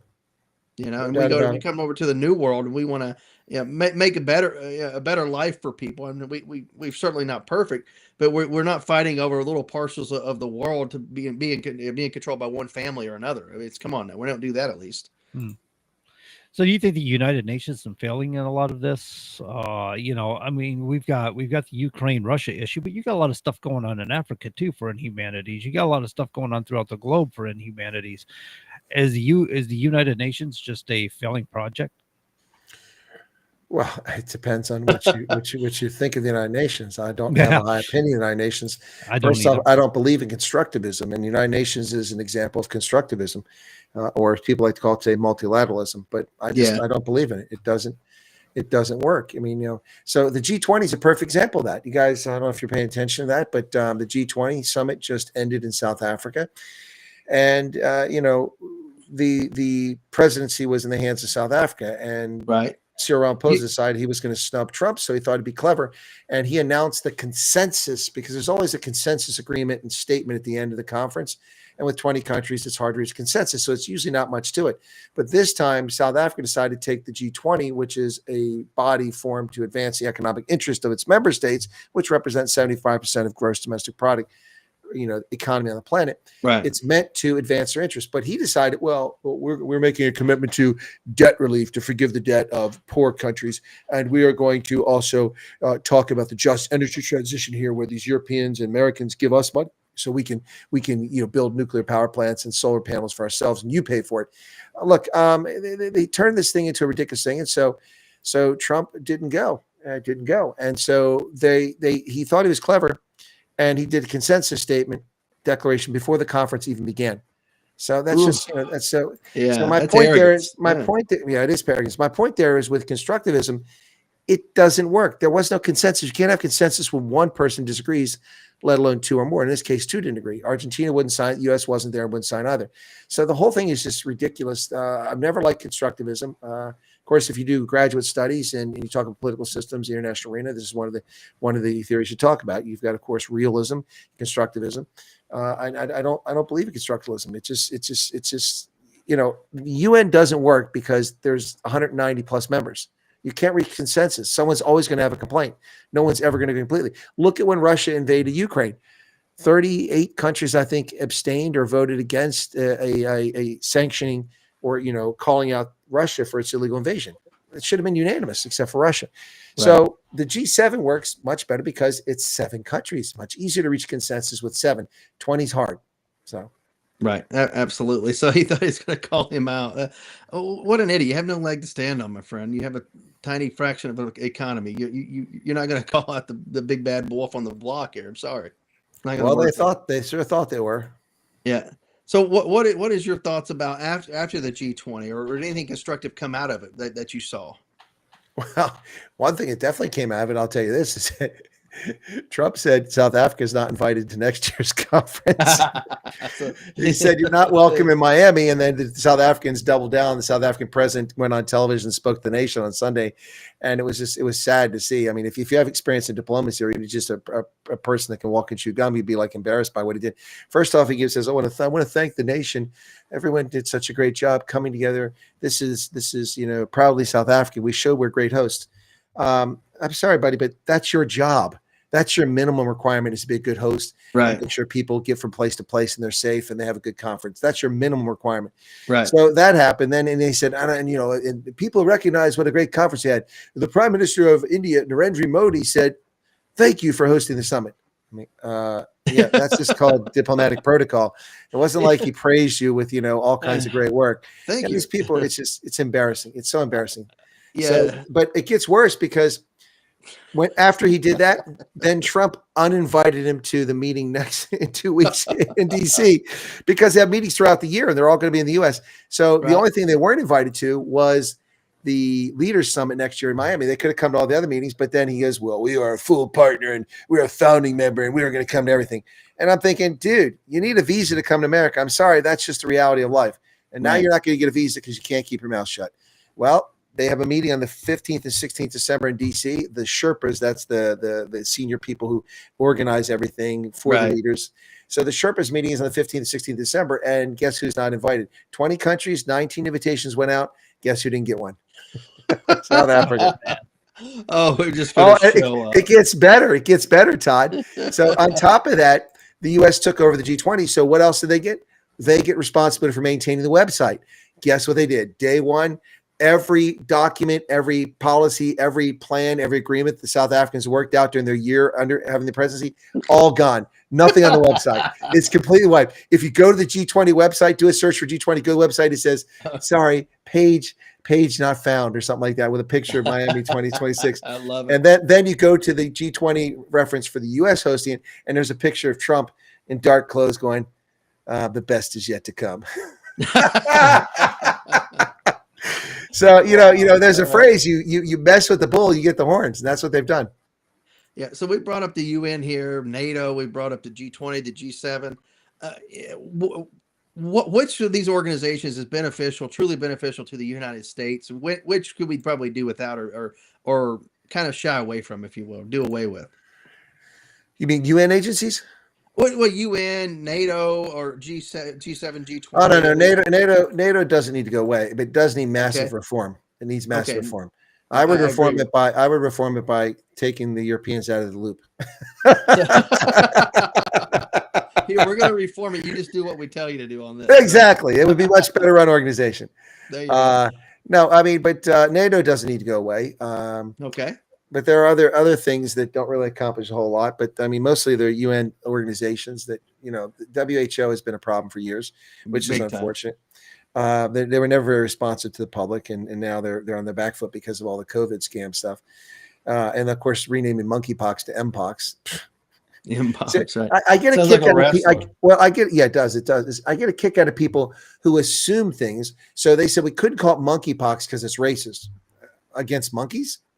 Yeah, and because those racists who are liberals who want to change the name, they look at monkeys and they see black people. I don't look at monkeys and see black people. I look at monkeys and see simians who throw their feces at each other. That's what I see.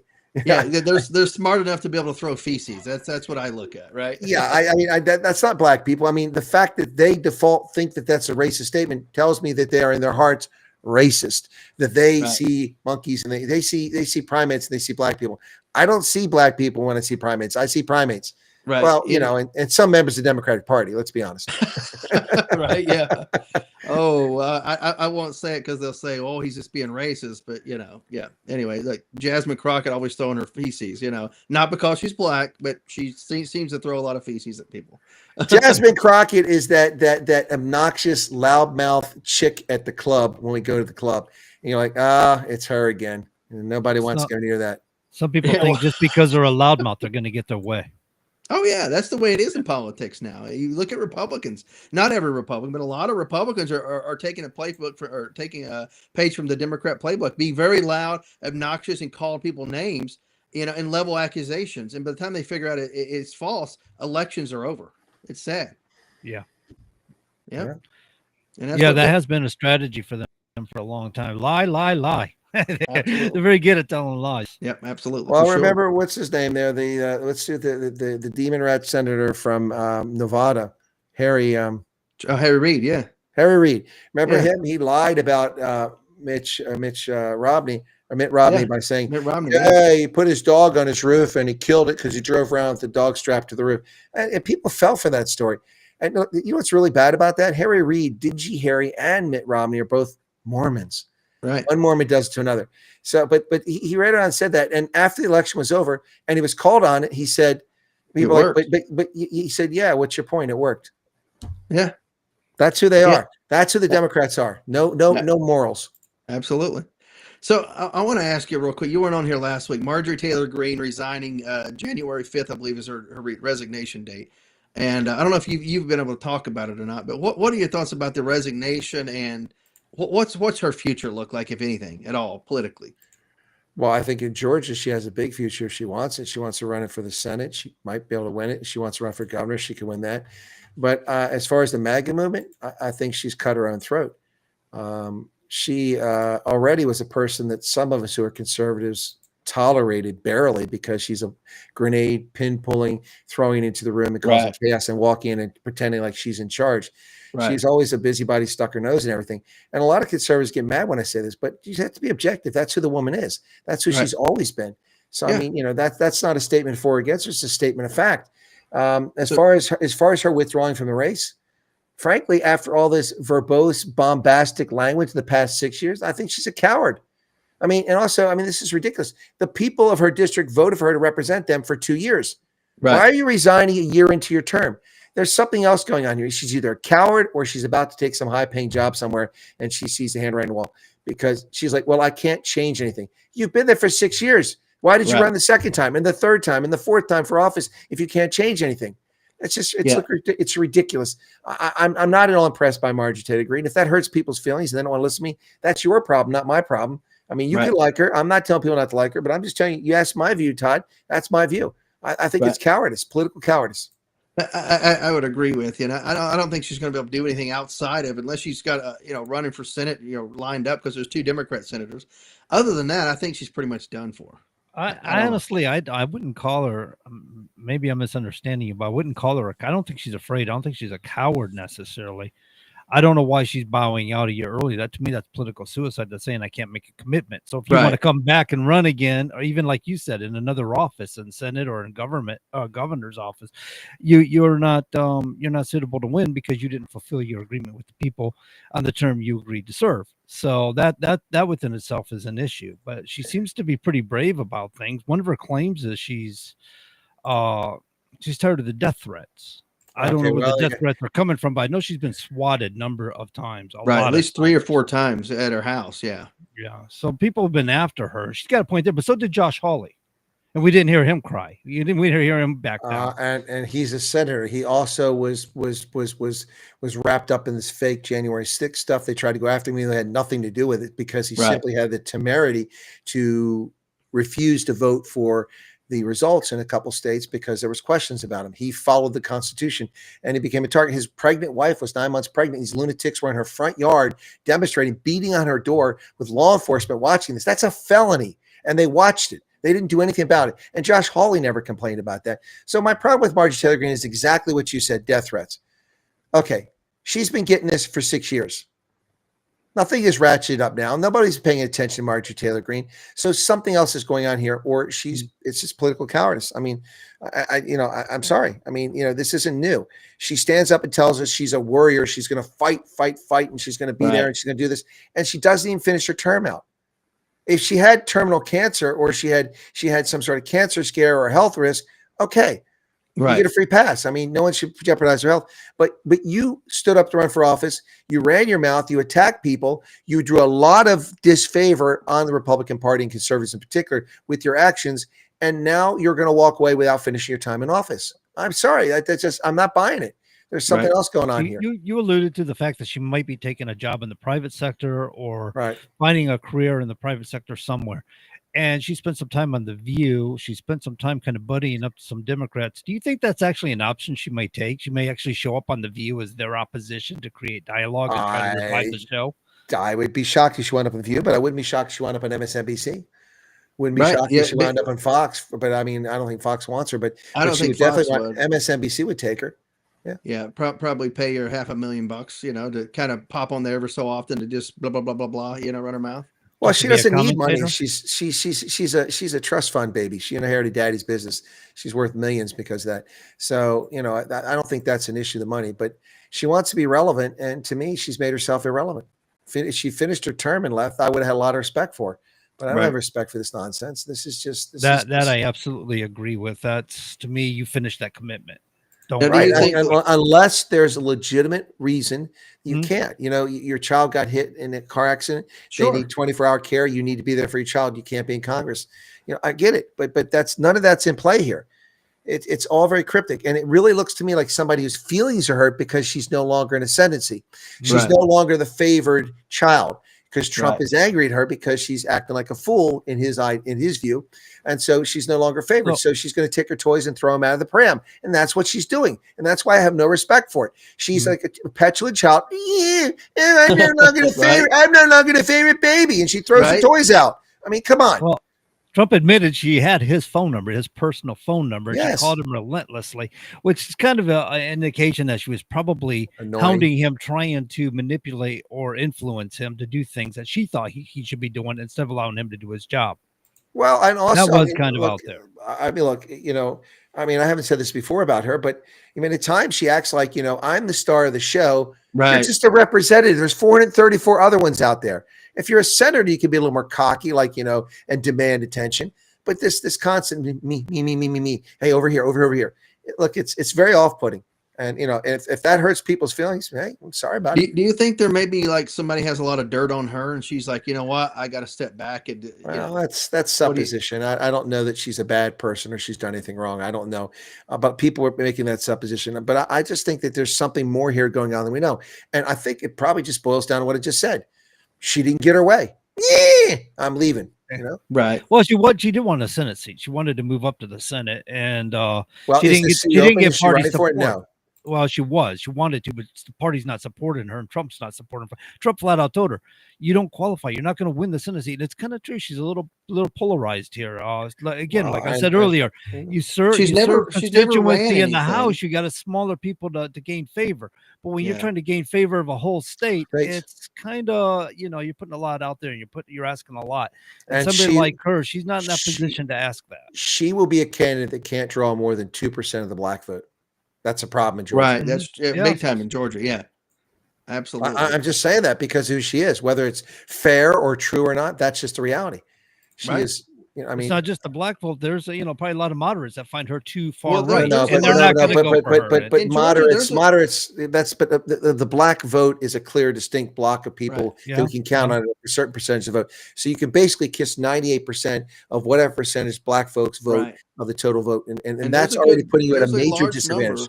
Large number of black votes who are vote Republican in Georgia for sure. But not enough to make up for that. Not enough, but enough that can make a difference if you're in a tight race for a nomination or something. It's look, losing the black vote in Georgia, getting such a small percentage of it is enough for her not to be a viable candidate for the Senate. And I mean, if she lived in Louisiana or in South Carolina, it would be a non-starter. But in Georgia, it's tough. I mean, the population of South Carolina is like 40-some% black. Last time I checked, I have to double check, but the point is that no, she's not electable, at least at the moment, because she's been a bomb thrower and she's pissed people off, and a lot of people look at her and see her unfairly as a racist and a bigot. I don't think she is, but that's how she's seen, and she has to overcome it. I see her as a big bomb thrower and really somebody who hasn't accomplished much, but she'll point out your faults for sure. She said that. Yeah. Well, that's one of the things she said. And she didn't get support. And but that's a fair statement. I think Chris is hitting the nail on the head pretty much with the emotional outrage. I think she just got angry. She felt outrage and she didn't get the support she felt like she deserved. And this is the result. I think that's where you hit the nail on the head, Chris. No, I mean, look, I didn't stop being an officer because Clinton became president, even though I vomited at the thought of it, and I was right about his presidency. I didn't quit being president because Barack Obama became president. No, I didn't quit becoming president. I mean, I still fulfilled my duty. I honor my oath, I put my officer. Yeah. What did I say? You said I didn't quit being president. Oh, it was that? Wow. Okay, I got some big dreams there. Sorry. Yeah. Was that a Freudian slip? Let it out. It must have been president of my local 4-H club. That's what I was talking about. But no, I didn't quit being an officer. I didn't resign and walk away. I did my duty. As long as the orders were lawful, I followed them, and I grinned and bared it. I wasn't the favorite toy at times. I saw people who were empty vessels who just looked a certain way, or people liked them because they were passive or they had a gift of gab, and not in my case, not competitors, but I saw people getting promoted up place. I'm like, whatever. I'm not worried about that. I'm not here for that. I'm here to do the best job I can. And it seems to me like her feelings are hurt, and this is an emotional response, and I have no respect for that. This is the lesson I try to tell to people, and she's not going to listen to me. She's a multimillionaire. She's a member of the House of Representatives. But if you're pissed off, write an email. Say what you want to say, save the draft, come back the next day. Ooh, it's a good thing I didn't send that. Right. Yeah, absolutely. Yeah, I've done that before where you want to say something. I've sent a couple emails before where I probably shouldn't have to a senior, even though I was right in the matter. I probably doesn't matter. Your approach was wrong. Yep. Right. Yeah. Should have worded it different. But I had people that were either at their equal rank or higher that defended me in the moment, and we worked it out, but it was probably I shouldn't have said it that way. Yeah, you're right. Yeah. Now, I mean, I've in fact, I sit here now and I'm down to just 5 drafts in my personal email account. I had 42 a couple of days ago. Oh, baby. So did you send all over or did you delete all No, I pretty much deleted all of those. And some of them go back a couple of years. But my point is that even on my personal account, a lot of times, I hold back because, that stuff lasts forever. Once you send it, it's on a server and it can come back to haunt you. And it's the same thing here. What she's done is made a lot of people angry. I mean, I don't trust her. I mean, I was already on the fence about her because of her behavior. I thought some of the stuff she did was great and fantastic, and I appreciate it. But I mean, I think a lot of people aren't going to trust her now. She didn't show a whole lot for restraint. She'd use F-bombs on national television and think nothing of it. Right. So Holden, I'm not sure the relevance of this question, but Holden is asking where McCain's daughter, and I assume he's asking about Meghan McCain. Meghan wondering McCain. Where her daughter ended up. Maybe I'm thinking he thinks but he's not from. She's not from Georgia, so. No, she's from Arizona, but I don't know. I don't know what. Yeah, she was on The View for a while, right? And I don't Yeah, I remember think what so. happened to her. I think she got married, had kids, maybe, and then The I don't know dystopian view. I don't know what her story is. I'll be honest with you, but she was somebody who got somewhere because of nepotism, basically, because of her name, Correct. basically. Correct. I'm not saying she couldn't do the job that she was hired to do, but the doors were open because of who she was a daughter of, for sure. Well, she made contacts and stuff too, right? She worked her father's campaign and made. Well, yeah, contacts. well, I'm saying a lot of these people, like Sarah Huckabee Sanders out of Arkansas, the governor. I'm not saying she's not a good governor or a good candidate or wasn't good at press secretary, but these doors opened because of the relationship. Name. Because of, name. Yeah. So let's be clear on that. Name recognition. Sometimes that relationship will get you there. Oh, absolutely. But I find it disgusting the way people just roll out the red carpet for them. It's like, oh, so-and-so's son or daughter's going to be here. We have to, let's vote for them because they're running for this office. It's like, what set them up to be able to get to that point? And people just roll over and love it. They just, because people love royalty, even though we talk about, we got away from a king, King George III, but people love royalty. People love, the Hollywood royalty, political royalty, and they vote for it too. It's sad. Yeah, in you're right. droves. So somebody put in a post earlier that Chris should apply for Secretary of Defense or something like that. I think that's what they were saying because Hegseth has gotten a little bit underwater with some of the things going on. But these guys make political promises, right? When they're campaigning, they have people that are being put in there because they're suggested to them. Somebody like Chris, who's not connected to them, doesn't qualify for the job, not because he's not qualified to do the job. It's just simply because he doesn't have the contact. You're not on the inside of the clique, and at the same time would probably do the job to the letter versus shying away when it comes to politics. I think you'd make a decision based on the facts, not on a political decision. Is what I'm trying to say. You make a yes or no decision, not well, it's going to look bad on the president. So I won't make the decision. That's the way we would look at it, I think, and that's the way the colonel, I believe, if you were ever prompted to join the administration in such a position, you probably wouldn't last long because you'd probably be like, "I'm sorry, Mr. President, I'm not going to make a decision." No, I'd be fine. I know when it's the right time to do that, and I never tell the emperor he's not wearing clothes in front of a crowd. You do that in private. Oh, sure, if you have that private, ability. yeah. No, I think I would last. I think I'd be fine. But yeah, it's I'm not a yes man. That's for darn sure. Yeah, you know how to say no, at least tactfully, right? Yeah, I think that's just. I mean, that stuff is just. Being a yes man is counterindicative of what you're supposed to be doing, and it's moral cowardice in my book. So yeah, it's not productive for sure. Yeah, I'm reading up on Marjorie Taylor Greene here real quick, and the sentence that introduces on our Wikipedia page. It's Marjorie Taylor Greene, MTG, is an American politician, businesswoman, and conspiracy theorist. That's the first sentence right there. Oh wow, that's not a good thing to have that in your first sentence of your introduction, right? No, it's not. But I mean, it doesn't matter what she says. They'll. I mean, yeah, she embraces it. I mean, good for her. People are going to call you that. Go ahead and turn it back on them. Yeah, go ahead, call me that. Yeah, I mean, but she's embraced so many of these conspiracy theorists since she's going back to when she ran initially. None of them have actually come to fruition or been proven true for the most part, from what I'm looking at here. Yeah, she's definitely said some out of there stuff. So, that's another thing to consider. She said some really wild statements out there. But anyway. Well, is that a reflection upon her constituency? I mean, is she actually listening to her constituency and they're kind of leading her into these conspiracy theories? So she's leading people into conspiracy theories. You think she's the culprit, huh? Yeah, definitely. You know what they've been saying, though? These conspiracy theories are only conspiracy theories until they're proven just to be conspiracies. Well, I mean, it's a fair point, man. Right. Well, some of that voting that went on, we're still talking about 2020, and a lot of us aren't convinced otherwise. And we know COVID. A lot of those conspiracy theories have turned out to be true. Well, they weren't conspiracy theories. I mean, I was using data to refute the COVID as it was going on, but unfortunately, getting censored. So I mean, it was only a conspiracy theory in many respects because people couldn't get to the truth. It was labeled conspiracy theory by those in charge on the left. And funny how that works. It was an actual conspiracy that people were just commenting on, really, from what I take of it. It was an ongoing conspiracy. I mean, to defraud people of money, to lie to people, to control them. Also, there was a presidential election year that we had to control as well, right? Or they had to control, I should say. Yeah, and they did a good job. Right. Whether or not when they do a good job, they do a good job. They may be scumbags for it, but they did a good job. Whether or not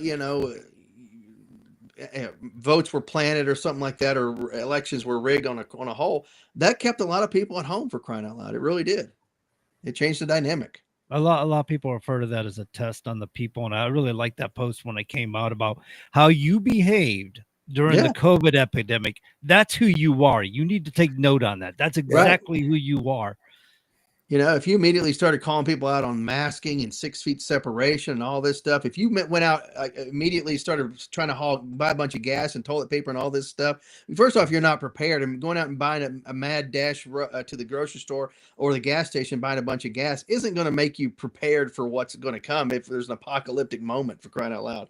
I mean, it's just not going to happen. But so you're right. The way you acted is exactly who you are. Yeah. That's a fact. I mean, and the way the people acted was reprehensible. I mean, calling people out, screaming at them, Narcan people, and then law enforcement enforcing illegal actions like shutting down worship services. Right. Under, And going because along the, because the government knows better. Why would anybody trust the government after all the stuff that's gone down in COVID in the past 5 years? I mean, it's absolutely ridiculous. These guys, I mean, I don't know what to tell you, man. It's just absolutely insane what they've gotten away with here. They kill people. They kill people with their fake information and their lies.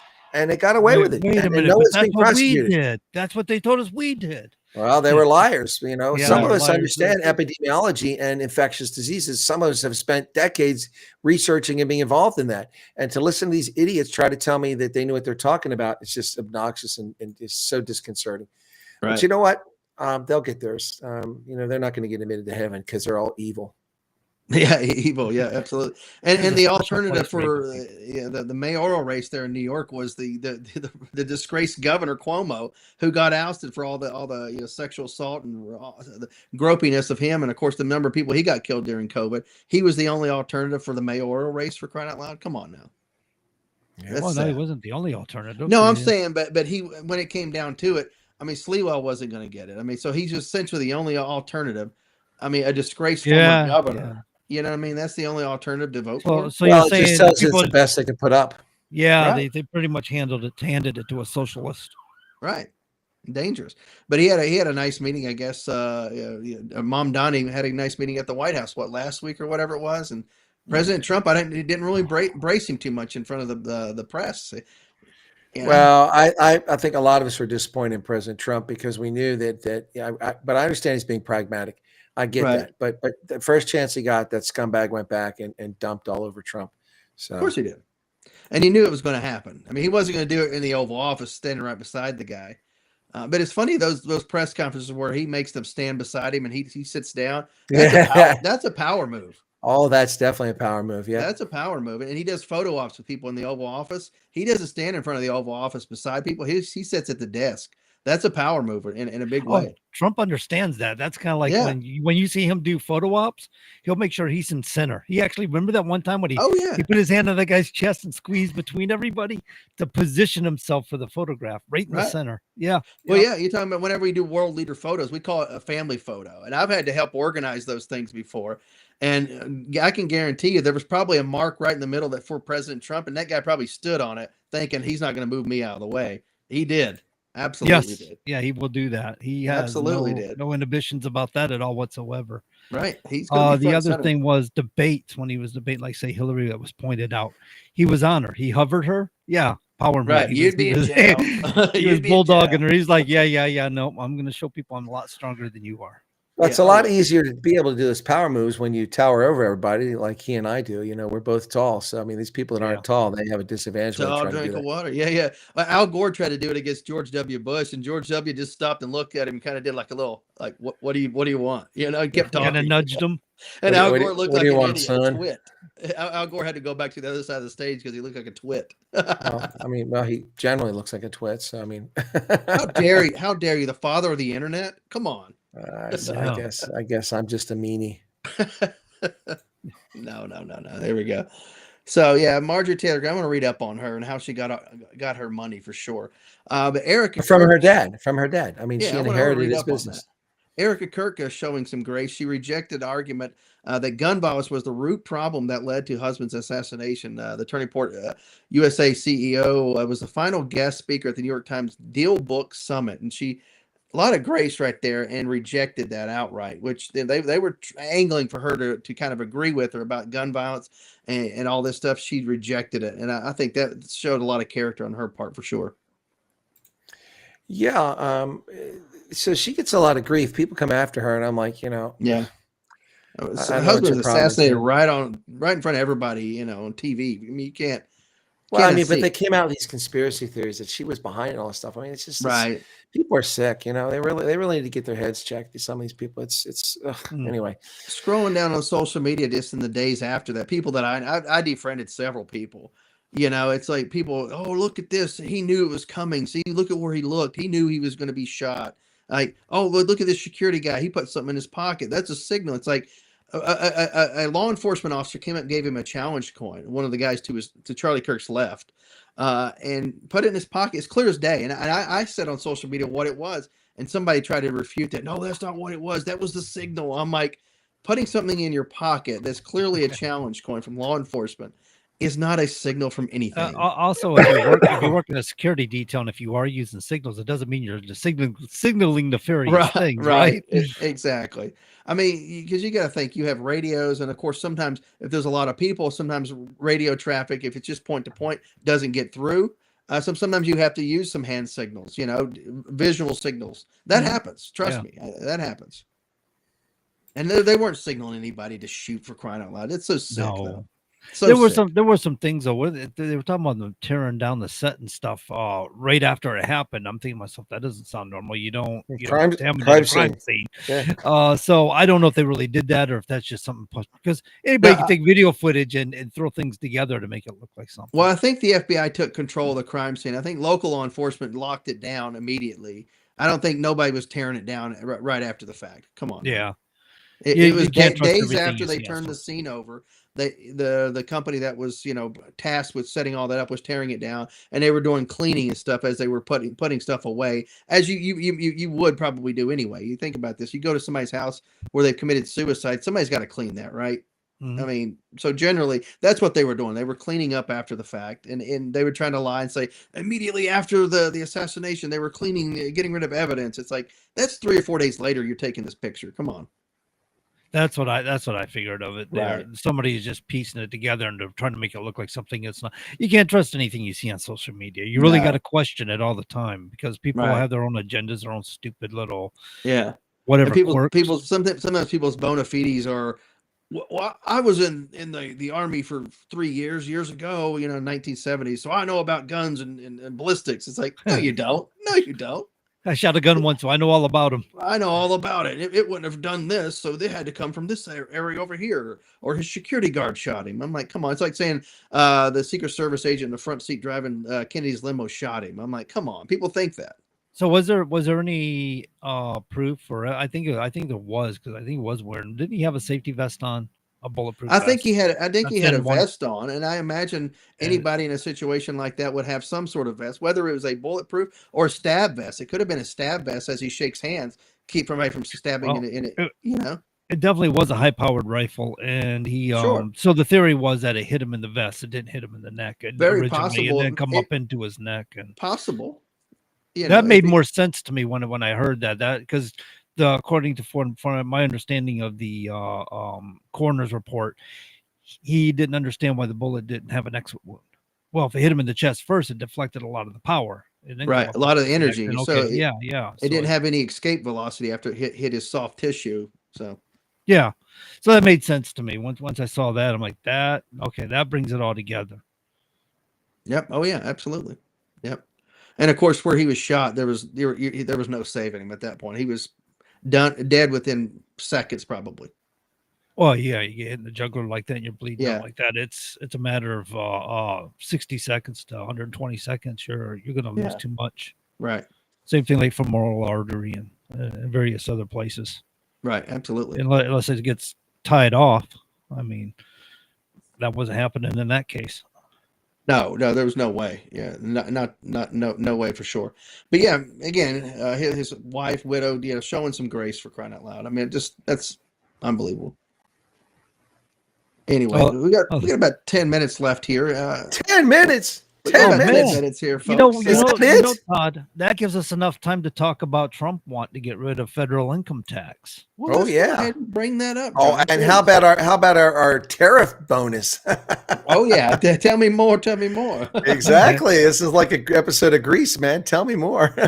Well, I've always been for getting rid of the federal income tax. You guys know that. I mean, Chris and I debated that back and forth a couple of times. So I was kind of curious how Chris might feel about it now. If you feel a sense of change with the tariffs kind of proving themselves and the possibility of getting rid of federal income tax. But I'm also curious about, do you think it's appropriate running such a national debt that we need to take care of our responsibilities first?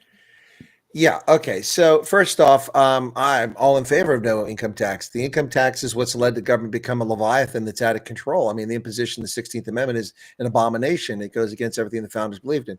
So I have no problem with it. But from a practical standpoint, we can't do it. We can't do it. The income tax brings in, I think, like $2.6 trillion of the money we spend. Maybe it's more than that. Maybe it's 2.9 now, but nothing comes close to that. And the tariffs aren't going to come close to that. I mean, they brought in like 300 million or billion extra. Ooh, that's great. It's a start, but they got a long way to go before they can replace income tax. So it's not a practical thing in the near term. Maybe if the government got in order and down the road many years from now, but no.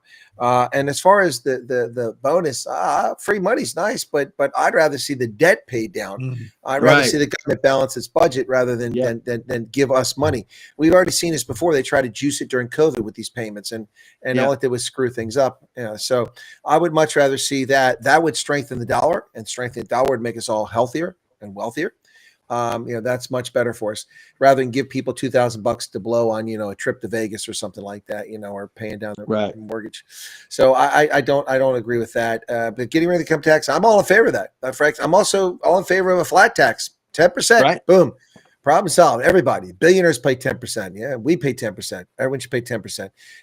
Down at certain thresholds. If you're below the poverty line, you don't pay taxes. Right. I agree with you. And would that replace what we're already paying, or would that increase? What would it look like? Well, flat tax would replace the income tax. There'd be none of this garbage. It's called progressive for a reason, which is I'm saying would that bring in more or the same amount of money that we're currently bringing in? Or I haven't done the math in a while, but so I'd have to look. I think there's something like there's 178 million or 80 million people in the workforce who would be eligible to pay that before you start exempting people based on poverty level. But that's not all income earners. There's people who have passive income, and you could tax that 10%. So there's retirees you could take 10% from, and people who just wealthy and don't do anything, so they have passive income. So I don't know the total number, but let's say it's 200 million people. We'd have to look at that, I think that, so I did the math years ago, but things have changed a lot since then. Right. Of course. But the bottom line is this: the government shouldn't be taking more than 10% of your total income, but they already tax us. Okay. First off, you work for a company. They take tax from that company for making a profit. And then if that company pays dividends to the shareholders, you have to be a shareholder, you pay tax on the dividends. Right. Okay. And then you get your income, you pay tax on that from the revenue that the company generated, who's already paid tax on their business. And then they charge you Social Security, and they charge your employer half your Social Security. And then you buy things. Now, fortunately, there's no national value added tax, so this would be even worse, but there is taxes. There are excise taxes on your cable, on your telephone bill. My darn cable bill is $302 a month, and only $189 of that is for the cable company. The rest is all these ridiculous fees. I'm paying for phones to give to drug dealers and prostitutes through the federal program where they give free telephones out to people. They don't even have to prove they need it. It's so there's a lot of money that comes in the government, and if you trim the amount of money they have to live within the budget, and they have to sacrifice the things like the National Endowment for the Humanities and financing Robert Mapplethorpe to make insulting images of Christ and offending millions of Christians. We don't need that. That can go away. Right. Absolutely. Yeah. You fund a lot of these nice little projects that people love to throw out there. All the writers that members of Congress throw on all these bills that are going to get passed, to bring in, I guess, bring on pork from their home districts and home states, get rid of stuff like that as well. I'd love to see the president have a line item veto on a lot of these things, especially whenever it comes to spending. Balanced budget is needed for sure. I'm with you on that one. I got no problem with that. So, that's what we need. We need Congress to get its act together and get us a balanced budget. We need some sort of plan to get us out of this debt. I mean, if we're gonna, we pretty much put our country at risk with debt. And basically the only thing saving us right now is the fact that the dollar can't be replaced with anything else on the globe. If it could, we'd be underwater. We'd be in terrible trouble. You're correct, because we have not seniority, but seniority, in which because the dollar is the global currency, we accrue benefits, such as everyone prices oil in dollars. Right. They don't price it in other currencies, so we get over big time, because other countries have to deal with the swings in the cost of oil because of currency fluctuations, and so it gets more expensive for currency, and the price goes up. We only have to deal with the price going up or down. That's it for sure.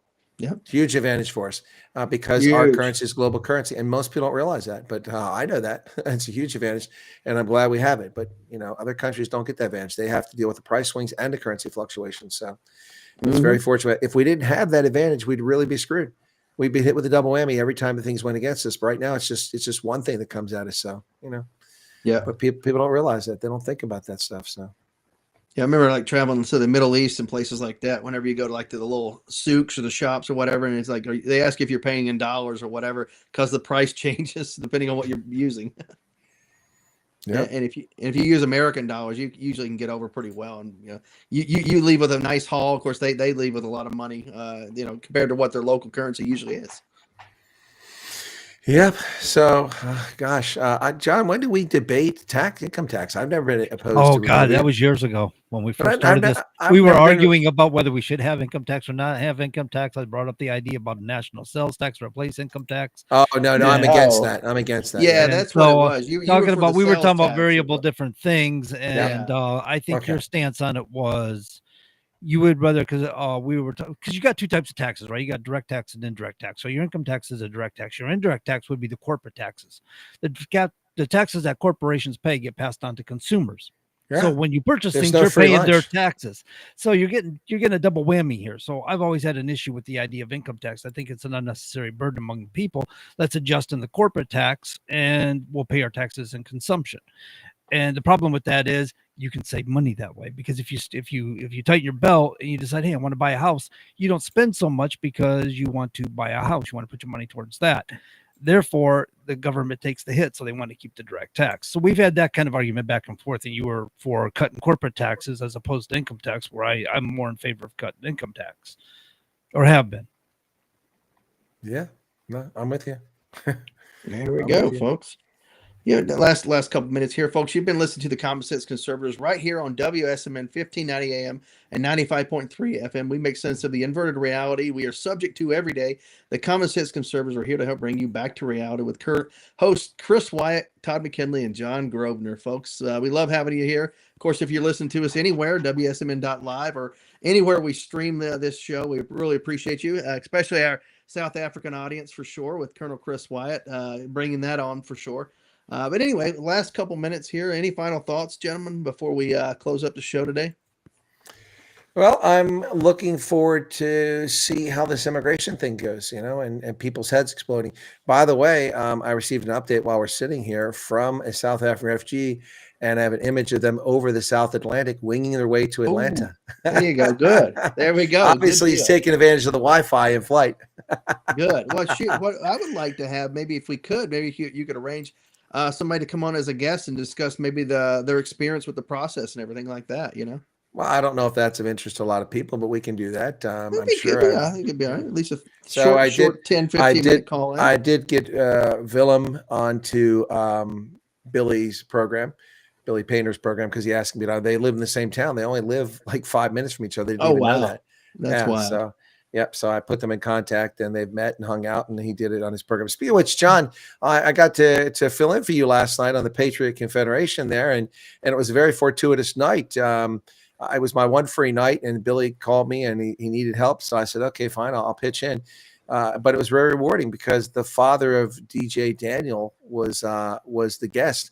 And fantastic talking about it. That's a little kid who was given honorary Secret Service credentials at the State of the Nation address or State of the Union address, that whatever it was that Trump did, the presentation to Congress, when the Democrats sat on their hands for a 13-year-old cancer survivor. They're just such evil reprobates. Yeah, that was a good show. I was listening to it as I was plowing snow in Lowell, Massachusetts. Oh, is that so? What you were doing? Okay. I really enjoyed listening to the show. Emergency, Unfortunately, I got called into work, so I couldn't. So Chris covered. And thank you for that, Chris. So for you folks down in Lowell, Mass, you had clean streets because of John. Well, I was doing my due diligence. There you go. Only because I was getting paid, unfortunately. It wasn't out of the goodness of your heart. Money. We need somebody to clear our snow. Can you make it over this way? Central PA. It's a long trip. I don't know. I can't cover your gas. Folks, that's it. We'll be back next week right here on WSM at 1590 AM and 95.3 FM. Until then, take care and God bless.